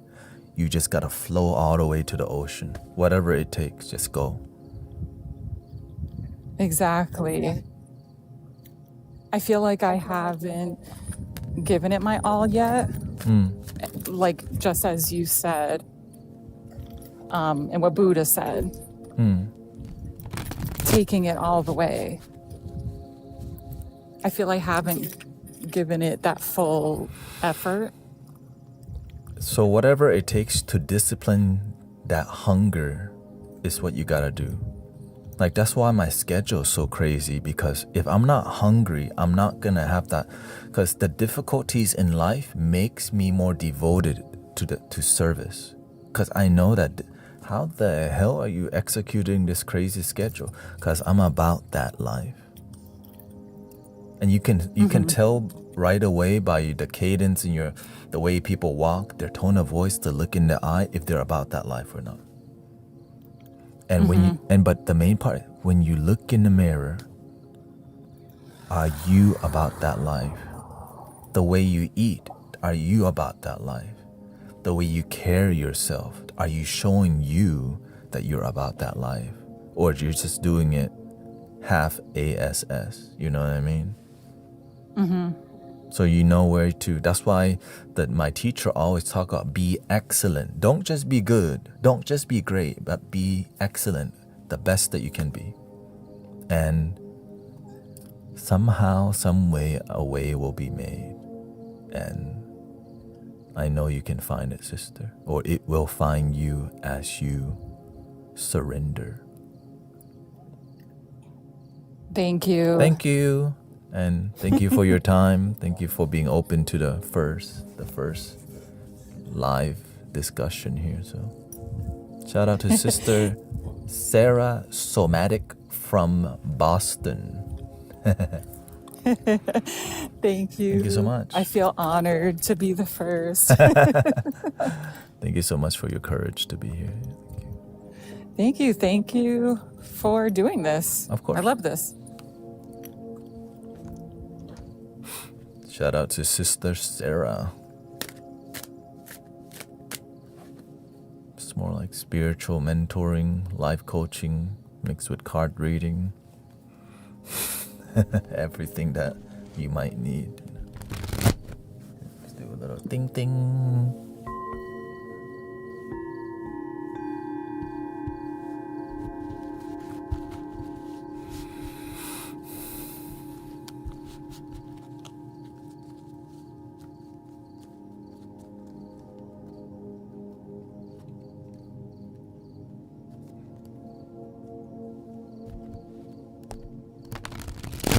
What did you feel from that live interaction? Welcome to Fan Club Friday. Here's, let me see. Since I talked to you, I should also give you a follow. There we go. Thank you, Sister Sarah.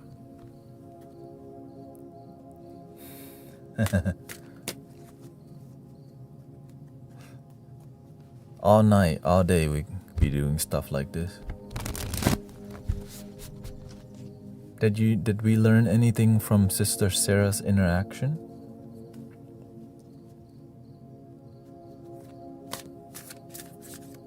Every interaction and reading is a lesson for everybody and myself.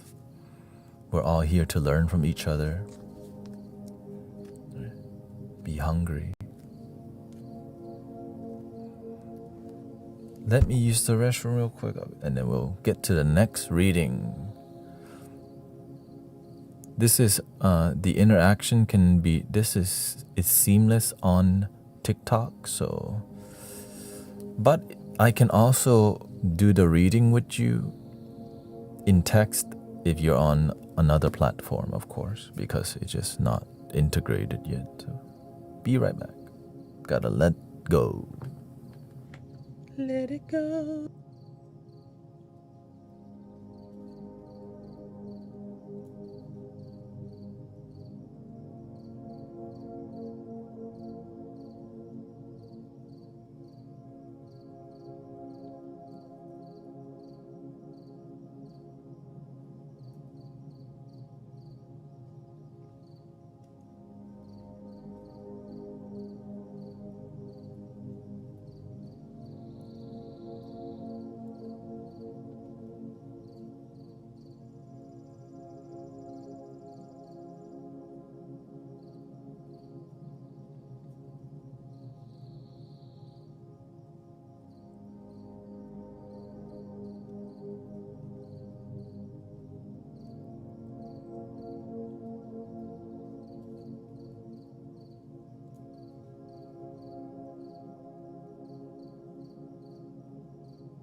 says, love when you said how abundance is much more than money.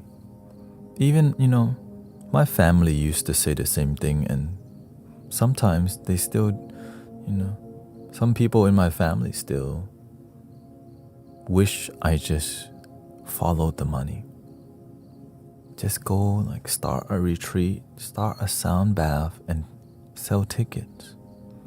They want me to, but that's not I got here and found great success, not because I followed the money, but I followed the spirit. And they don't understand that. Right? It's just, just charge. No, I can't. I didn't get here because I followed money. I got here because I followed the passion, the love, the joy. And I just never, because again, I followed mystics who didn't turn mysticism into a profit. Like prophets don't turn what they do to make profit. That's why, right? 'Cause their existence, our existence is the profit. Like we already been blessed the moment we exist. And that's really hard for people to grasp for some reason, right?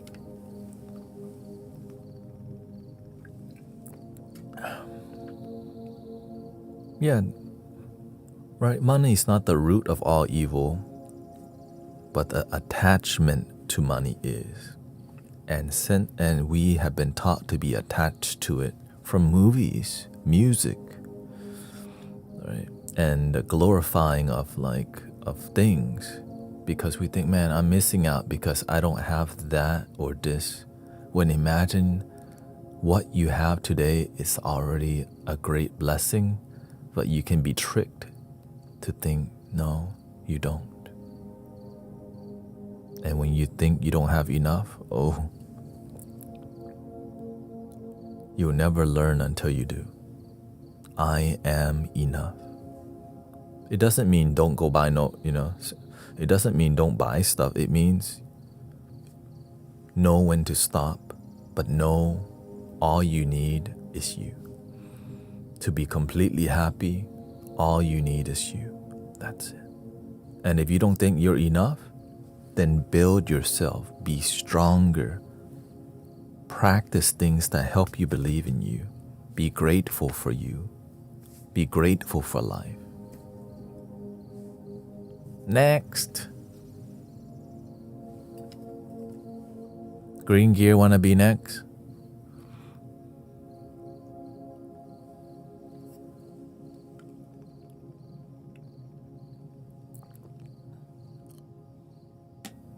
Or I'll let the moderator, whoever wants to be next, if any moderators watching out. Have a good night, Alyosha. Thank you. Welcome, Priyanka.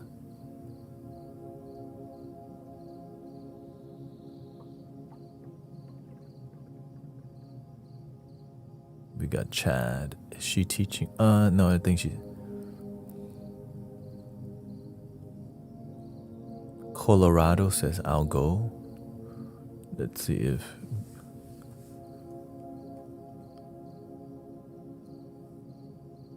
I don't know if Green Gear was ready. Or.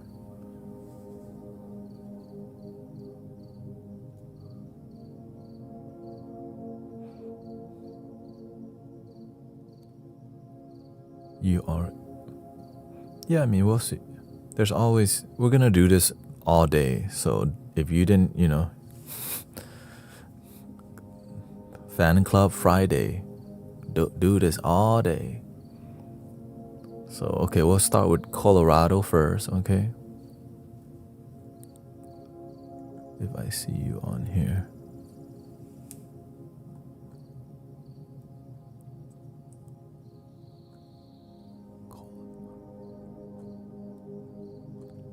This is for people who have the okay. This is for the people who have the courage to get on live talking. Okay. I'm easy to talk to, right? I just want to be here to support you.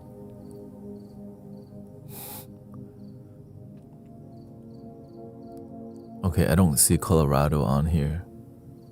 You're so scary. No, I'm just paying attention to everything about your tone of voice.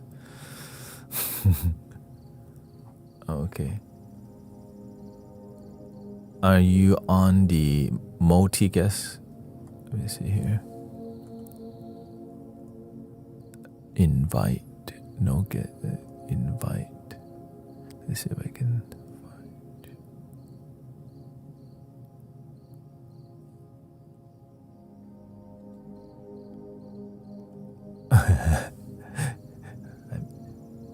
I mean, you're welcome to flute. Is your live open? Let's see if I can. Yeah, I think your go live thing is closed. That's why.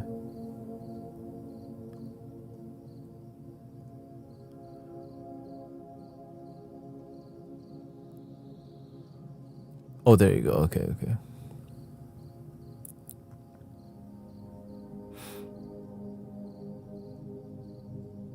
Thank you, Reverend Raven. I'm going to be on for another hour. And we have Colorado Wildflower. I think I've spoken to you. Welcome, sister. Hello. It's nice to meet you. My name is Sarah. Your name is Sarah? Yes. Whoa. We got Sarah back to back. Whoa. If your name is Sarah, you might be after this. Love it. Jackpot. So, welcome, sister. Have I spoken to you before, or is that somebody else? We've done a lot in the chat. Okay, but not on. That was somebody else. But never live. Okay. Welcome. So, Sister Sarah here. Thank you for your courage to get on a live, because I know it's a lot more intense sometimes. Unless you're just kind of like confident in your, some people just are about that life. No, I think because I work online so much, it kind of feels normal. Okay, beautiful. And are you from Colorado? I am, Colorado Springs. Beautiful. And you've been watching for a good while, Yes, almost like 3 years to the day, almost. And what inspires you to, what makes you feel part of the community? I really love the Dharma talks because I say a lot of stuff in the chat and I get live responses from you, solid sound responses that help inspire me. And then also the community replies as well with support and kindness. So it just really feels inclusive, like welcoming. That's the word I'm looking for. That's what we try to be, because, you want to be a good host. When people feel welcome, they open a lot more, right? True. Absolutely. And so, how can I help you today? What's on your heart? Are you looking for just a general, what's up with you? Actually, and you might remember this from the chat a little, from time to time, I pop in and let you know that my son, initially when I started coming here, was alcohol dependent. Yes. And I was struggling with our living situation because he was living with me and it was kind of unfolding in front of my eyes. And I was struggling with feeling like I was parenting late in life because he's 27 and I'm 53. And I felt like I was bearing witness to something that should have been taking place in his own living room. And you told me that while I have him in my home, that I should be the best mentor I could be and to consider it a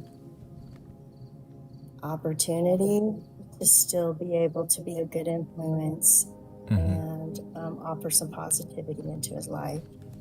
And I did take heed to that. I started therapy of my own for that. and started talking to my son, and he ended up going to rehab all on his own, sober living on his own. He now lives in an apartment across the street from me and works a full-time job, re-enrolled in school, and is just thriving in a lot of areas. And it all started thank you. It all started through this community encouragement, and then, of course, through therapy. And I wrote him this email just kind of expressing in a loving way what I was seeing in his life, and it started a spark. And here we are. He's living and paying his bills separate from me.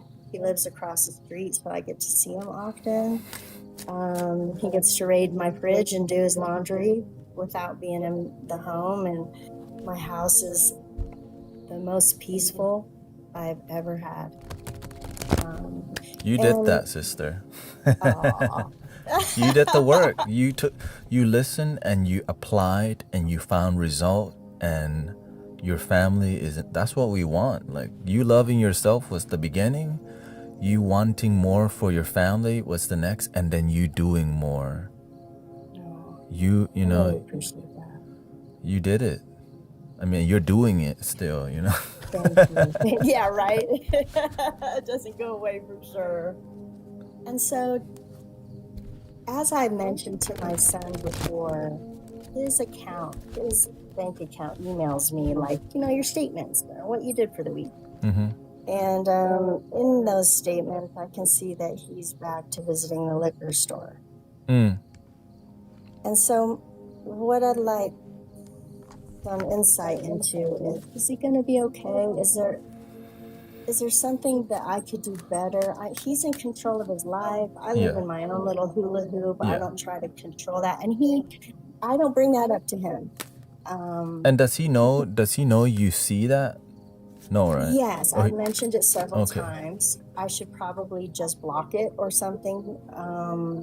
Respect his privacy. I don't really know. No, you have helped him, and because you care. Like, when people need more accountability than we know, and what you're doing has worked so far. So if it works, don't just stop. Okay. It's not. I know we might want to be nice and all, but it didn't work. And now when things work out, so is it bad? Like, is he going like is it more than once a week? Yeah, I can see him on there at least twice. Mm-hmm. And they're like small amounts, like $8, $12. But he's definitely not sober. He's probably more like practicing harm reduction. So you have to step in earlier on, and you have to find a way to spend more time with him and be gentle with noticing, hey, I've noticed, just like, I care about you and I don't want you to spiral. Okay. And also, if you have a therapist, get another opinion. But a person that has alcoholism is easy to spiral because there's liquor stores freaking everywhere, and vape stores. And if they're still making friends with other people who drink, it's easy to just go back to alcoholism because it's just prevalent. There's bars, there's clubs, right? And they do deliver. So you want to be gentle with that, but you care, and it's happened before. And as much as they want privacy, no, like the privacy of, you seeing he's spending, approach it gently. Hey, I care about you. I'm noticing that you're going to the liquor store. I want to hold you accountable because you've had issues with alcohol, and I want to make sure you don't spiral. How can we work on this? And the best thing to do after that is you need to spend a little bit more time with him, because when people have no plan in life and no greater thing than working, they're gonna go back to like pleasure and wasting time, which is just consuming, eating substance because they're not maybe working out. You have to do more in life than just work and get a job, right? Exercise, meditation, find community. So a lot of times people get above alcoholism, but they don't find a way to sustain it with surrounding things like, go to nature or, find some biking community, running community, go to church, go to temple, find something that's healthy, of course. And the one thing you can do is find more time to spend with him, address the issue. You don't expect them to change, but you just know you're pointing it out because you care and you don't want them to spiral into addiction again because you care. You're a loving mother. How do you feel about that? I like it. I have to say my instinct is going to spend less time with them. But probably spending more time sounds right. And he lives close to you for a reason because did he choose to live across from you? Oh, yeah. He could have moved to any apartment. So this is why he chose to live close to you. He knows that there's always he knows I might spiral and mama's there. And mama's here. Okay. And now mama needs to do her part. And it's a good thing because he knows himself. He picked a spot to where in case he ever spirals, you can run over and do something and it's time. But make sure you meditate on it. Vision how you're going to approach him without triggering him and all this stuff. You know him very well. And if you can consult your therapist about it too, and also educate yourself watching some videos on how people approach their family would be another thing you could do to strengthen your communication skill and understanding with this situation. Yeah, I actually attend something called Smart Recovery for Friends and Family, and it is for spouses who struggle or spouses or family or friends or anybody. And I've been doing that for the past year and a half. So I've definitely joined a community that gives their own life experience, and that's really helpful.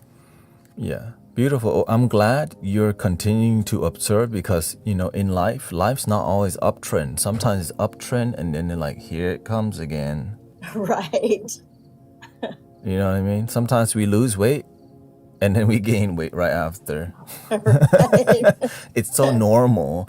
This is why discipline and commitment will keep us going and be healthy in life, not just with, our body, but with our habits and with our families. Like even my wife. Go ahead. Go ahead. Sometimes even my wife will like grab a cigarette and I'll go, oh, you're smoking again? And she knows I'm here to help. And then it's just that one. But if I don't address, oh, you're buying a pack of cigarettes here in Vietnam?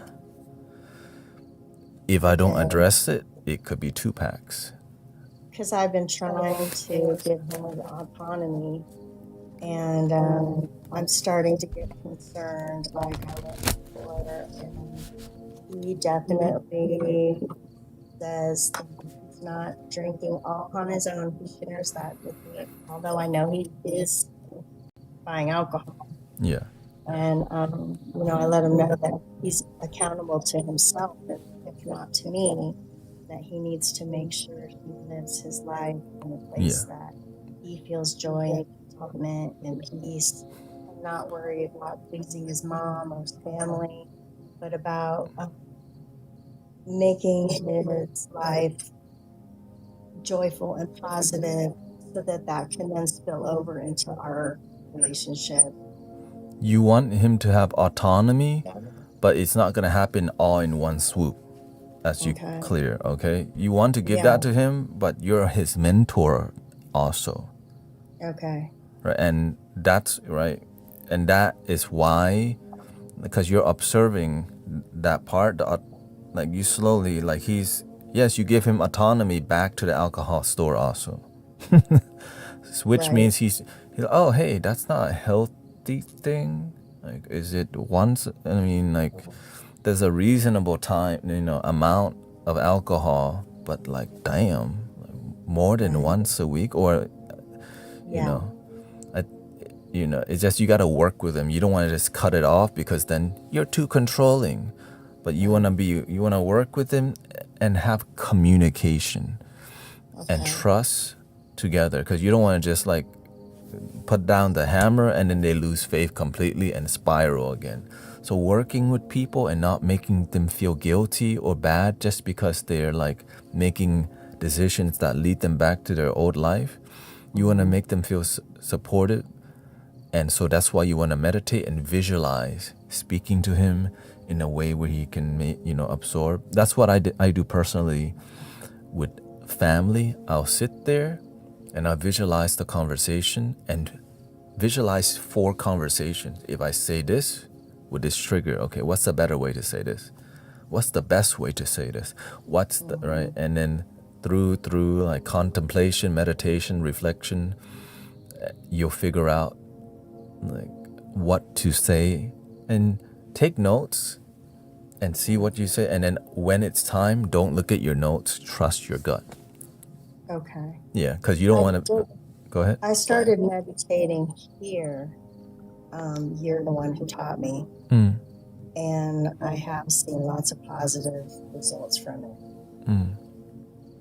So that makes sense. I will do that. Yes, it's does he meditate at all? He says he does. He has PTSD and some other things that is the reason that he searches out alcohol to feel better.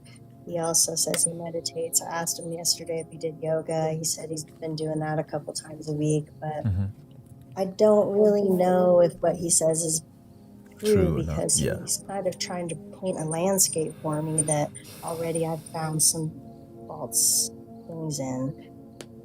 What was that? So it's hard to just believe it all. What was that about the last part you just said? He paints a landscape for me about his life that already I've found some things that aren't true. Not even find it. The truth finds me. And so. Why do you know why he lies to you? I don't know. It's very chronic, and it's to everybody. It's not just to me. Okay, so he's been like that since he was very young. Which is why I have a lot of discipline and things in my house. I don't know if that was helpful or not, but it was one of the results of him being. Yeah, so that's something you slowly want to work towards healing. It's like, it's okay to be yourself. It's okay that we all make mistakes. You're not here to be perfect. Always, because sometimes they're taught to be perfect, and they just want to tell you what you want to hear, but what's really going on, they don't want to reveal. And that's how it feels and presents itself. So yeah, I've always been very fortunate to not have to really look too hard for the truth, that it really does reveal itself. I'm able to see it and can take it in and process it. Is there a father or a husband involved, or? No, we're what you would call abandoned. And then he died a few years ago of alcoholism. He passed away from what? Alcoholism. So cirrhosis of the liver. So there's a lot of work to be doing in the later stage, but right now you just need to be more in his life, and maybe even find an opportunity to meditate with him. Okay. Right. So there's a lot of baggage in this, and you just want to slowly. And have you healed the abandonment issue at all? Have you worked on forgiving your ex-husband? Yes, for sure, through therapy. Okay.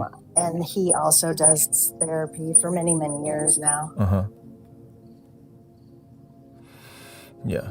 Okay, beautiful. I mean, you're doing it. I mean, you're finding success at all because you're doing it, sister, but it's not all, it's gonna be easy until it gets difficult. And right now it's getting there, but you have good intuition, okay? Yes. Thank The you. meditation's working. It is, right? Yeah, like you would And the therapy too, you learn not to be the world's sucker. Yeah, you're on it because the mother is always connected to the child. Yeah. All right, because biologically, energetically, and you already know. So you're on it, and it's more to deepen your own self-devotion to, which is going to benefit him. Like you're on it, and it shows you. And now just be like, he doesn't have community, so you need to strengthen your family community with a little bit more time in his life and finding and more. I personally in this situation would go educate myself on how to help somebody who constantly lies because they just want to say the right thing. They don't want to get in trouble or fear. And so that's where I would go educate myself on. Okay. And it would be great if you meditated with him and maybe even teach what you know. Like, don't tell him how to meditate unless he would open to it. But here's how I do it. And it would be beautiful to like, hey, let's do 10 minutes of meditation. You do your thing, I do my thing. And you can build some sort of like a fellowship in your home, which is so beautiful too. Like I meditated with my mother. I kind of suggested, she was open, and it led to great things. And you got a lot on your hand now. I do. But you got a therapist, you're here, you meditate, you're doing everything, and that's why you have results, sister.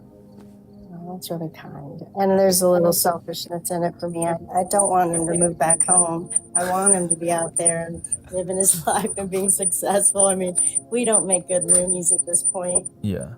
That's good for both of you, right? It's a win-win. Like he gets to be free but it's not as easy to just let them go because you don't want them to be abandoned because, there's abandoned issue in your family. And now it makes sense why he doesn't want to go so far because he wants to know you're not abandoning him. That's why he moved right across the street. And because you're not. I just thought he wanted to use my washing machine. So yeah, because people who are abandoned, this is why a lot of them get to alcoholism and other substances. But I'm glad you even let him, because you could be like, that is across the street is way too close. I'd never admit that. It's too mean. So how do you feel right now? I feel good. I feel more positive than I did earlier. Thank you. Thank you for the courage to get on. Any words for our brothers and sisters or families who has alcoholism and, any encouraging words for them? Yeah. If you're having trouble communicating with your loved one and creating boundaries, write a nice email or a letter. Like, don't feel like you have to have a face-to-face conversation that always goes the same way. There's lots of ways to communicate with people that you can take a little more time to be loving in your approach. Beautiful. Well, thank you so much for your time today. Of course. Thank you for your courage, and I know you will find a way to harmonize your family again. Thank you. I appreciate all you do. You brought me out of some dark times.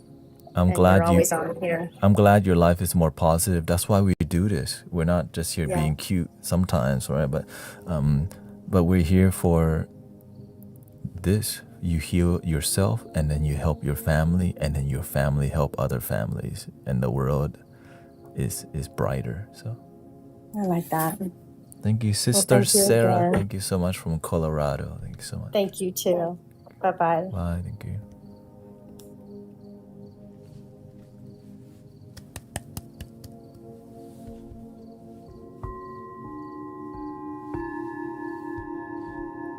Fan Club Friday. Friday. Welcome, Boxy Queen. Didn't even need to. I didn't even need to pull the card from that. I mean, we don't need to. This is just if you prefer it. You know what I mean? And you can always let me know. We got Sarah and Sarah. Any other Sarahs waiting? Welcome, how wow. I'm glad I got the audio fixed, y'all. I'm so grateful. Adriana's next. Okay, well. Hold on, let me get my one. Gotta pace myself, you know. I should get my stepsister Sarah on.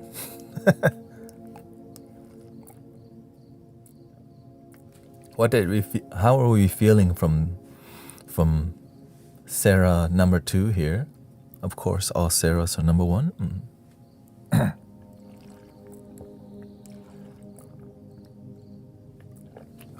Number 1 Sarahs, but the second one, and maybe in the future, if you're not on TikTok, you could just use Zoom. I can just send you a Zoom link somehow. Yeah. If you are at peace with the decision of cutting off, one always needs a protection. One's peace slush. From Beverly. Amazing how vulnerability can be so opening, refreshing, and safe.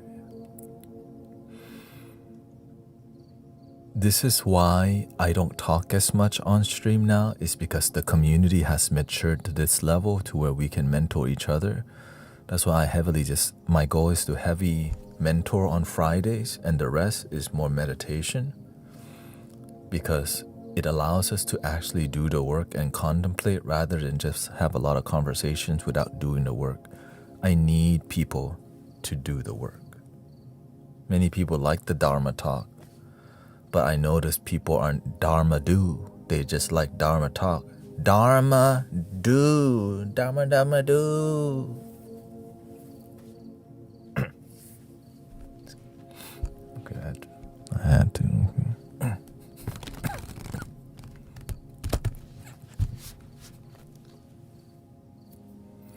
Sarah too was a great at encouraging her son's autonomy.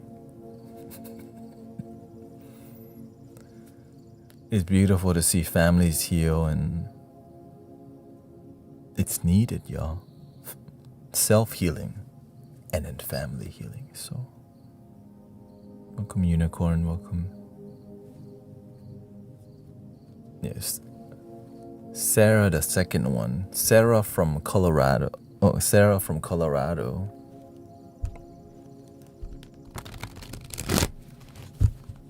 The other one, let's call it Sarah from Boston. Okay. Yeah. Is Adriana here? Adriana? ¿Qué tal?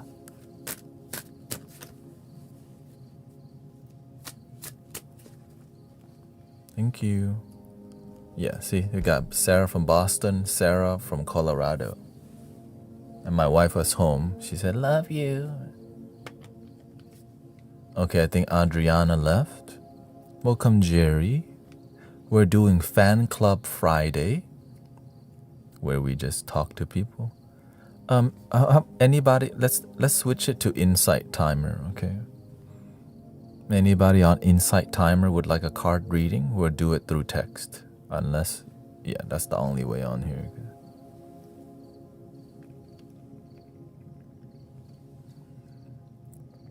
Jerry, okay. Yeah, I'm trying to balance tending to the community here. Okay, we're gonna go to Jerry on Insight Timer.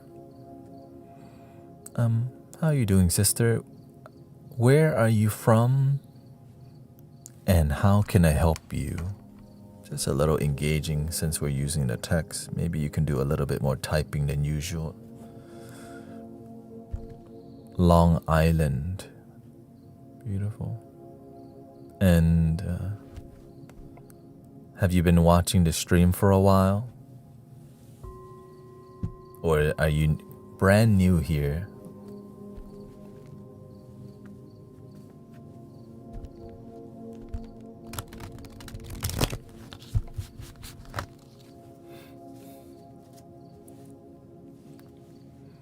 She says, I've been on before. Okay. And what brings you back? How do you feel when you're,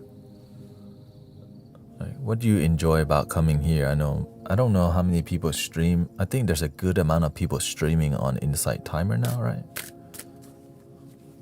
Lots and lots. สวัสดีครับเจ๊แมว She says, I just move boxes everywhere. I really like listening to you. Beautiful. What do you feel when you listen? Do you feel a sense of community with other spiritual people? Through the internet.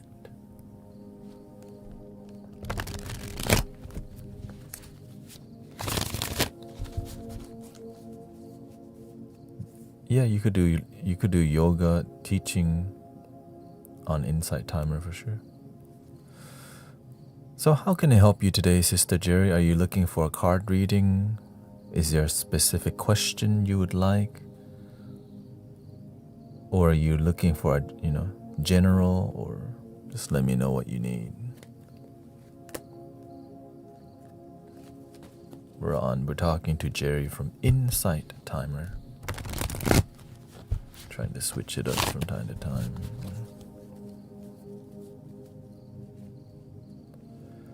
General and perspective relationship. Meaning you're curious about being open to relationship. Okay, let's just draw the card first and then we'll see if the relationship comes up, because this is kind of how we do it here.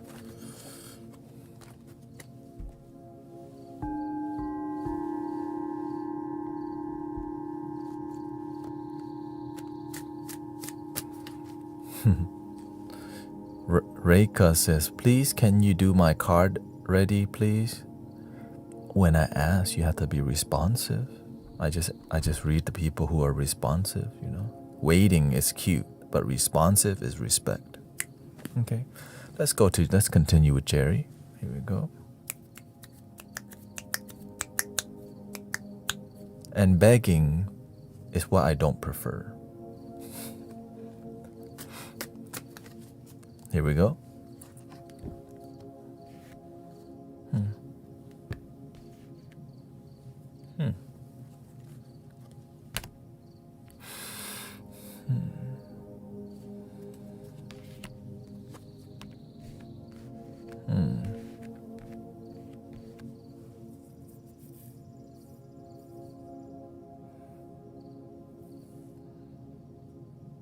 You need to learn to love yourself first, Jerry. This is your biggest issue. Like, actually feel love from yourself. Like, feel fulfilled with who you are. Okay? You have an upside down self card. You have an upside down self-harmony card. You have a good heart. You just need to be good to yourself.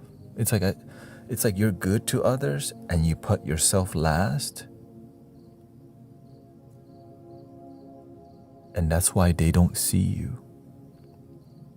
You give of yourself too much without giving to yourself first. So you need to learn to be more nurturing with yourself and activate the divine feminine within you. You have a lot of strength. This is Sister Jerry. Okay, Sister Jerry on Insight Timer from Rhode Island. So you don't have to give up your I am a caregiver for 2 people. Which I think you mean now you're learning to be a caregiver for 3 people. Long Island. Okay. Those 2 people you caregive and yourself. You cannot forgive yourself. You cannot abandon yourself. Whatever you have to do to self-care, to feel good in that time, it may be very difficult, but you have to. It's like, it's hard to find potential mates if you don't even have time for it. Whatever you have to do is what you gotta do.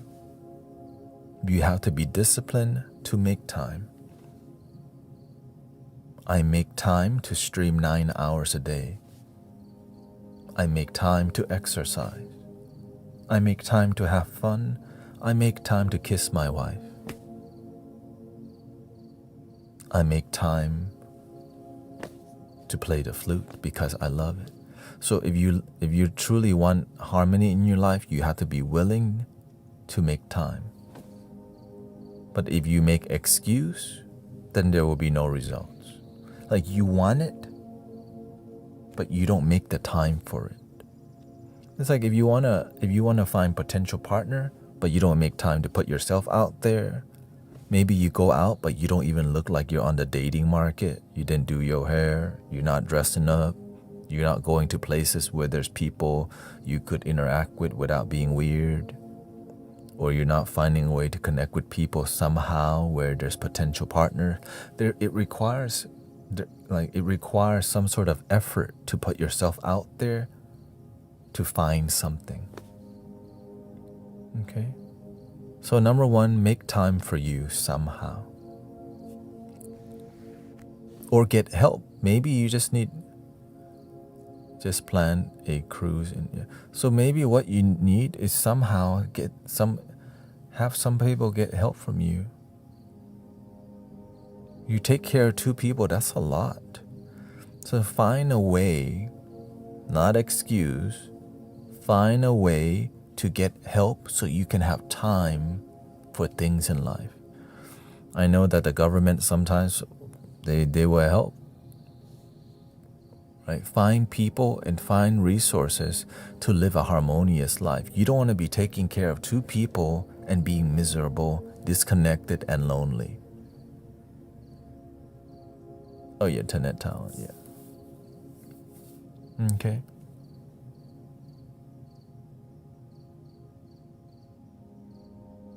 She says, that's my occupation and I enjoy it. Oh, okay, so it's your job. Okay, so I thought you were like a family member taking care of your family member. Okay, so you do have some time off. But you're not constantly working.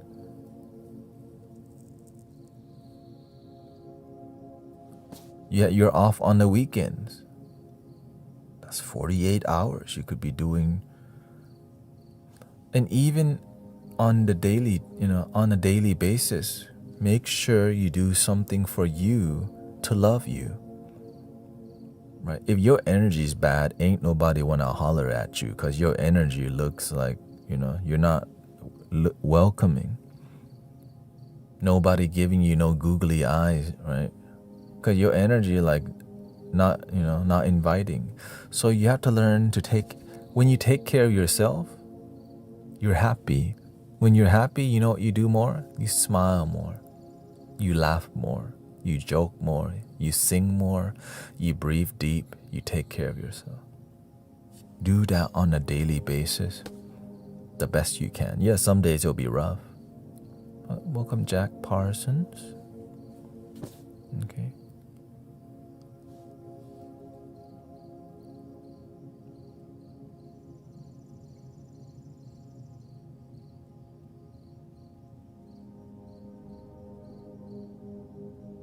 take care of your energy. You have to put yourself in the other people's shoes. Like, if I was them, am I looking for me? Where am I looking for me at?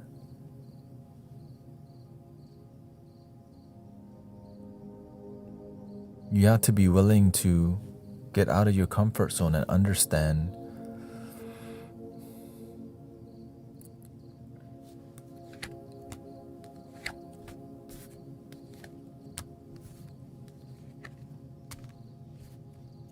and a lot of times, to become more harmonious, you gotta heal your baggage, sister.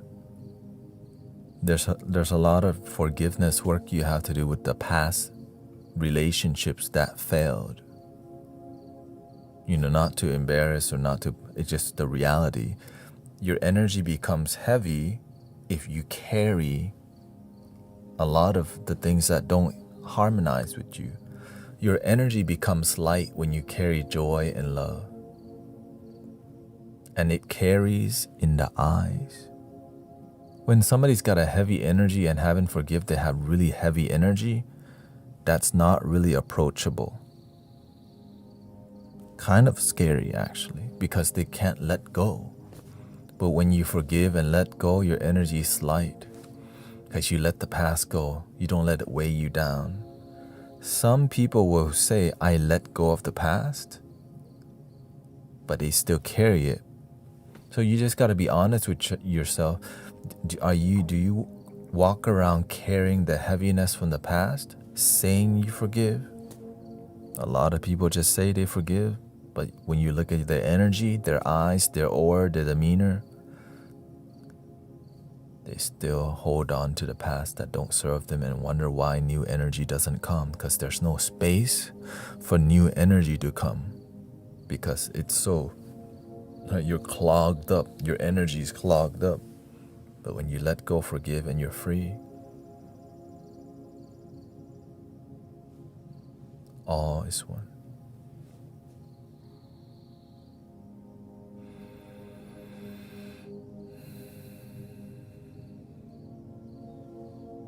Thank you, Sister Jerry from Long Island. Do you have any other questions, sister?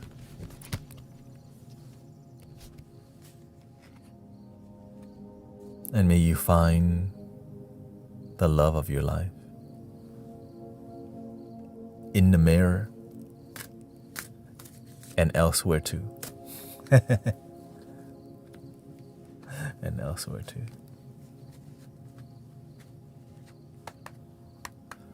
I think we got time for one more.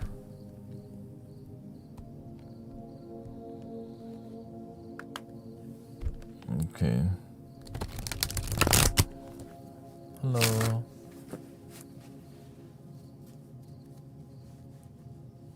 Okay, let's keep it on Insight Timer because I'm getting a response. How can I help you?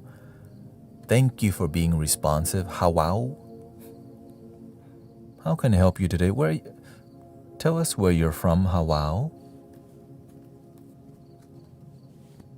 And what brings you? Hawao from Morocco. Is that a...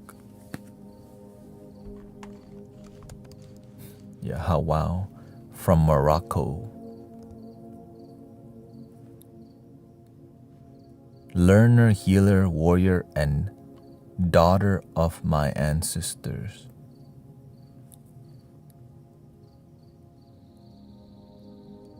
Beautiful. So that's Sister Hawao. I arrived just when you are talking about the visualization with family. With Sister Sarah.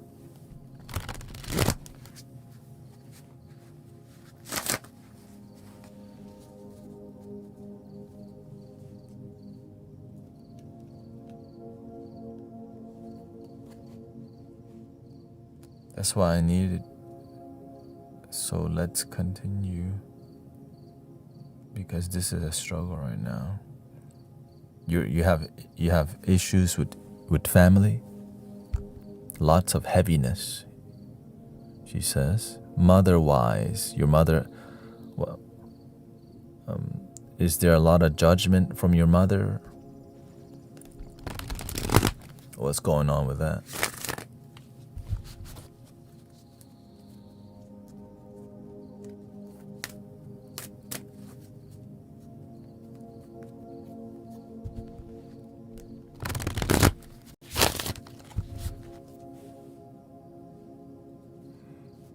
Fear. I wish I'm an artist and she hates it.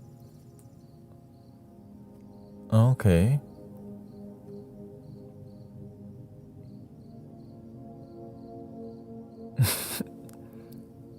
And how are you dealing with her hate, her hate of not wanting you to be an artist?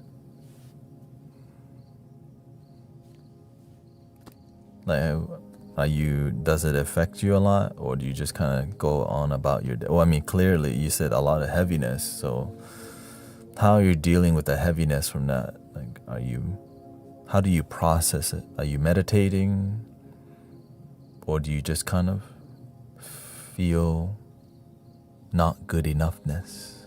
It's the very common thing to feel when your family doesn't accept what your choices in life. You just feel not good enough.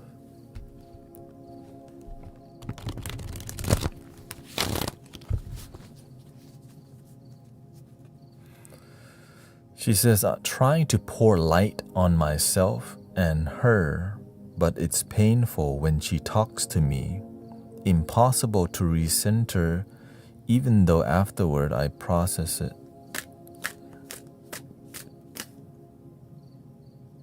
We gotta stop using the language that it's impossible to recenter and strengthen our meditative discipline. Okay? If you say it's impossible to recenter, then it becomes that way. I can recenter. I am recentering. Breathing in, I'm aware that I'm breathing in. Breathing out, I feel centered. Okay? So you have to reinforce that discipline, even though everything tells you impossible, but your heart tells you I'm possible.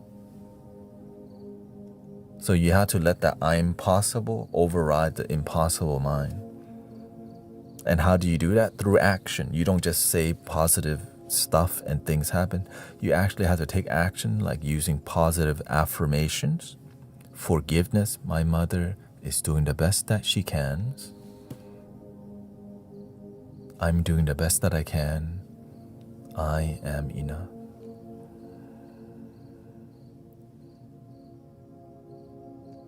I know my mother judges my choices in life because she cares, wants me to succeed. I choose to succeed in my own way. I choose to be responsible for my life.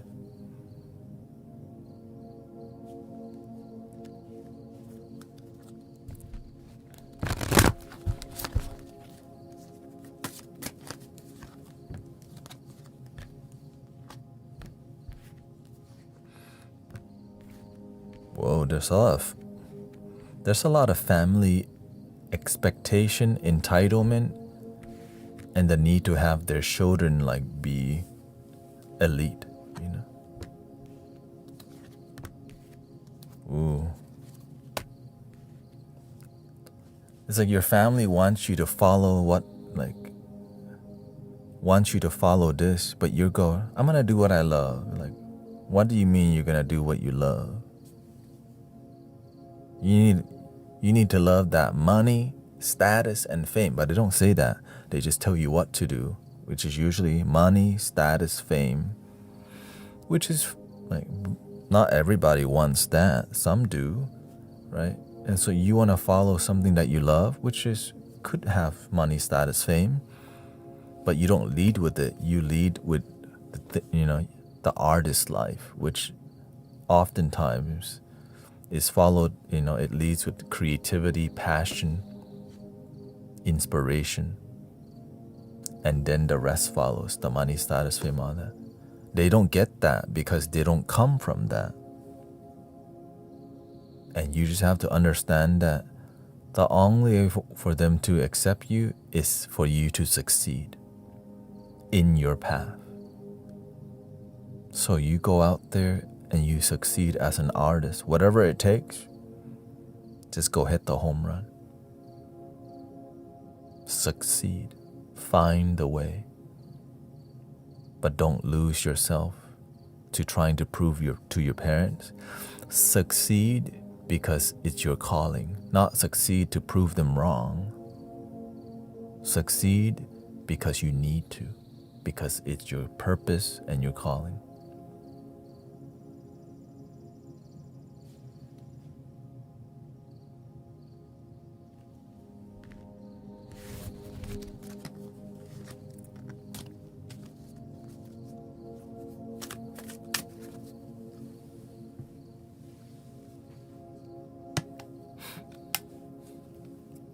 Do it for the love. Don't need to do it to prove yourself. You'll naturally prove yourself when you succeed, but there's greater things. You get to continue to create love. Your love blossoms and grows. And it does shut some people up, the doubters. When you start succeeding, the haters stop hating for some reason.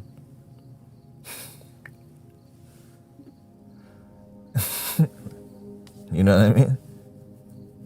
The haters stop hating when you start succeeding. Right? When you're right. In the beginning, when I first started live streaming, a lot of people, false prophet, fake guru. But when you start succeeding, when you start cooking, there's a lot less of them, but sometimes they'll come back to say hi from time to time, you know. Loving oneself is hard sometimes, and that's why you have to be dedicated to that. Yeah. Which is why we have a community. Love your damn self, man.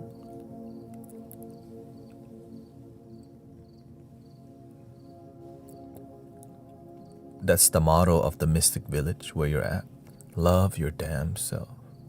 If you're not, like, if you don't learn to fill your cup, are you gonna wait for some guy to come fill it for you?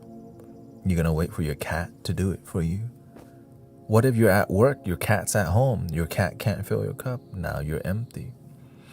This is why learning to fill your cup first and staying humble and being a good person and not arrogant and entitled matters. Because then you don't have to be somebody else's burden. When you're not a burden to people, they want to hang out around you more because you don't drain them. You add to their life. When you're a burden to people, they have to deal with you. And people who they have to deal with, it's hard to be with. So we need a little alcohol and a little smoke to be with people who are kind of a burden. But, you benefit from them, whatever. Ew. You know what I mean? When it's pure, it feels light. But when there's strings attached, it's always heavy. You can call it dead weight.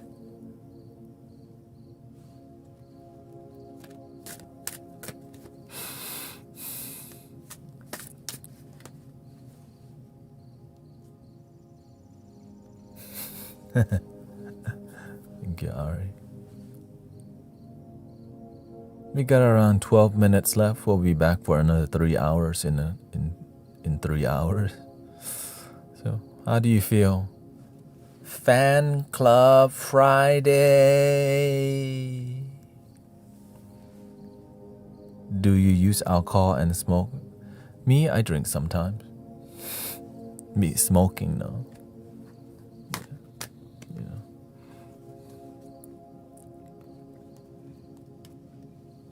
Nothing crazy though. Oh, did you say alcohol and smoking? Did you say use alcohol? No, I say you should love yourself.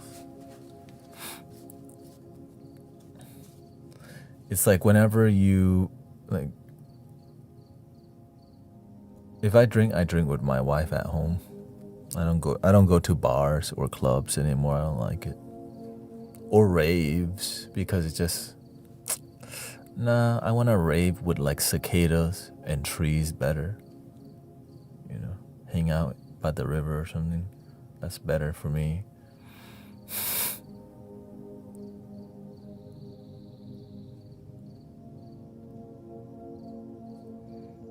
And you save money not going out to the bar. Nature is free. Drinking at home is cheap. Dress to impress people who don't care about you at the bar. Why would I do that? I'm married.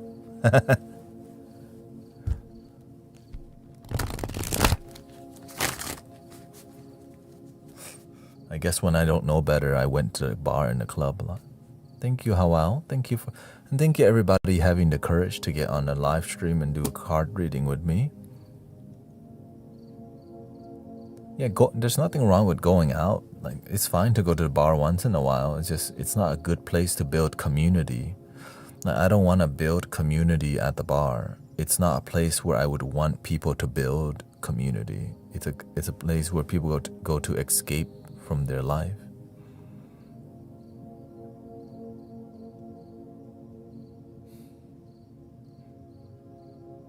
And it keeps you at a low vibration. Instead of figuring out your life, you just get drunk. High. No mosquitoes or flies. Okay, I'm taken. Back then, I went to the bar a lot because I was lost in life and I didn't know being at the bar and a club kept me at low vibration. And it cost money to be there, right? When you make friendships at low vibration environment, you stay low. And you make networks with low vibration, and oftentimes it leads to more substance, you know. Like, you can be responsible at the bar, but the issue is you're around not everybody. There's an issue when on every bottle it says drink responsibly as a loophole. Like, right? It's on you. You chose to do it. Like going to a casino and says, if addicted, call this number. Like on a cigarette box, it shows, doing this will cause, as a loophole, it's bad, but here it's available. Because many people don't know how to stop is the issue. When you're responsible, you can. But many people aren't responsible. And so they get taken advantage of. Unless they have good mentors, communities, and all these things, which many people don't have. And that makes me sad to realize a lot of people don't have genuinely supportive communities. They're there for them. They're just not teaching the stuff that's actually helping to change their life.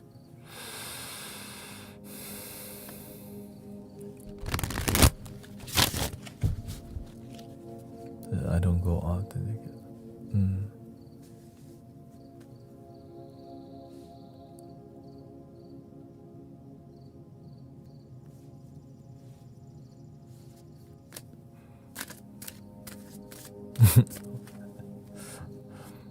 Yeah, I learned that it's not the substance, it's the lack of awareness.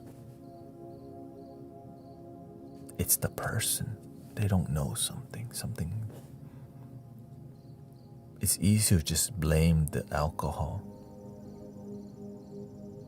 It's just easy to, it's more about being responsible, being educated, being aware of your actions has consequences. Thinking before you do. Easier to numb, exactly. Because when you're 3 beers in, another one doesn't hurt if you if you don't think about consequences. they're really strict about it in Thailand and Vietnam. Right? They have alcohol stops. Like they'll just have a station to stop you to check. And if you have anything in your breath, you go into the station tonight, right? Because it's a big issue in Vietnam and Thailand. Because there's a lot of tourism and a lot of accidents, so they're trying to prevent that. And there's an issue here, of course, in America. And so, and the reason people are disconnected, you know what disconnected people do? They do more things that disconnect them.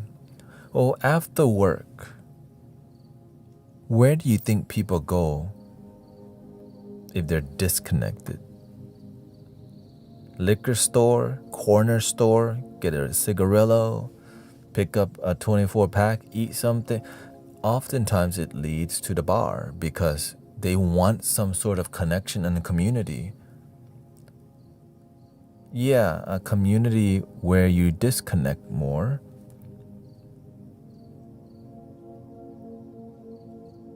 And that's why this is an alternative to the bar. Right?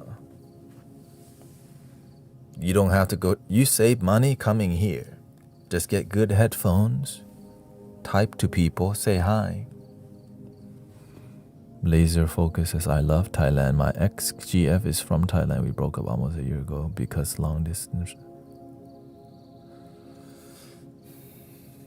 Maybe you're trying to move there. Who knows?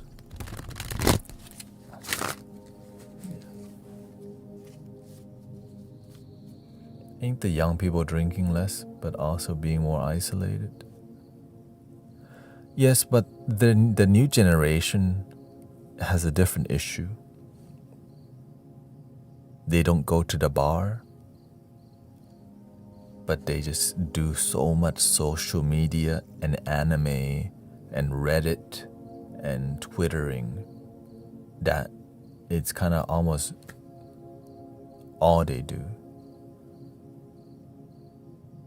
Right, so they become information addicted, which is dangerous because when you become information addicted, you're easily susceptible to any manipulative information, which is scary because they can just make people who control information control your mind also, unless you're aware of what's coming in. And young minds are less aware, and that's why sound healing also helps. It helps everything, y'all. I'm grateful for it.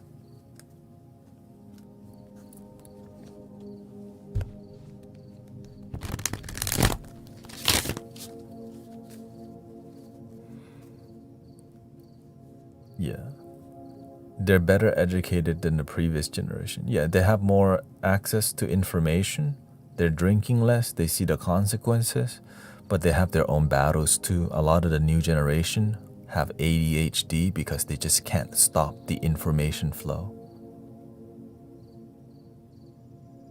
Because they live in a world of 5G in their pocket. You could play you can play a game on your phone. Like, that's like alien technology. You know what I mean? Back then, you couldn't even imagine playing like a first-person shooter. Thank you, Unicorn. Like playing stuff on your phone. It's like it's crazy. Right, back then we thought about like maybe a little Mortal Kombat, Super Mario, and then we got to maybe Mario 64, but not Mario 64 on the phone. And everyone has it. You know, like maybe you had Neo Geo, right? But not everyone had it. But now everyone has a Neo Geo in their pocket, which is a little gaming thing, right?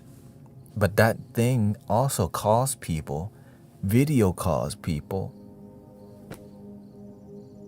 And right, so it's like it has so much potential, and also it can spy on you. So there's a lot of like double-edged thing. So the more awareness we have, the more our children, ourselves, our family will be better. And so you just gotta meditate, educate, so that we don't have to end up being medicated. That our breath can be the medicine, our flute can be the medicine, our community can be medicine community.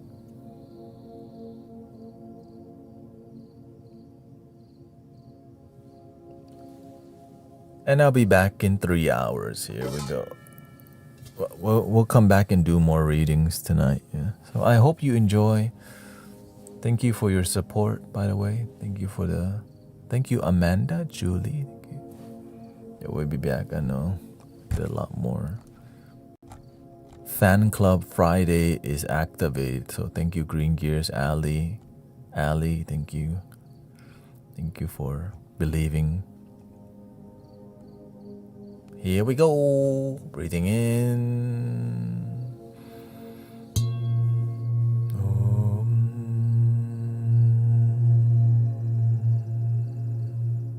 Inhale.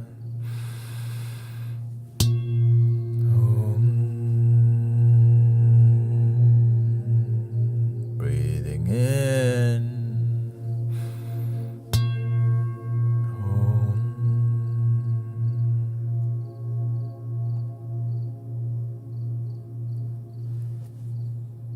Please love your damn self, por favor. Gracias a todos. Mango Gang, welcome Soul Terrace. And I'll be back in a couple hours again for more card reading and more live one-on-ones. Oh.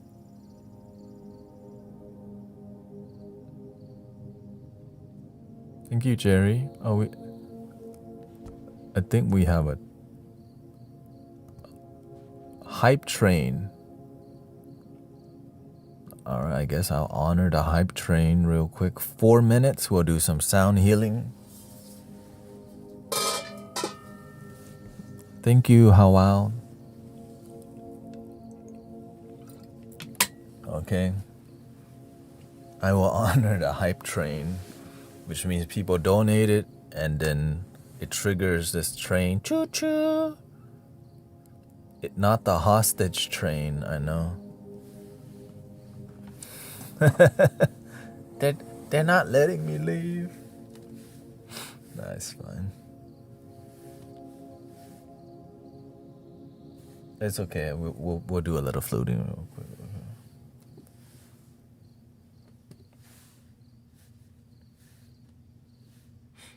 C minor.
And I hope you have a wonderful, wonderful day.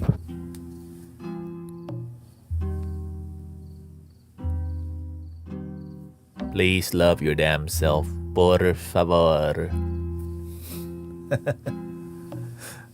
I'll be back in 2 hours and 53 minutes. Thank you. Possibly. Thank you. And tonight we'll do some more card reading, or if people prefer music, that's always an option. That's every day. You know, music, that's an easy thing. Card reading,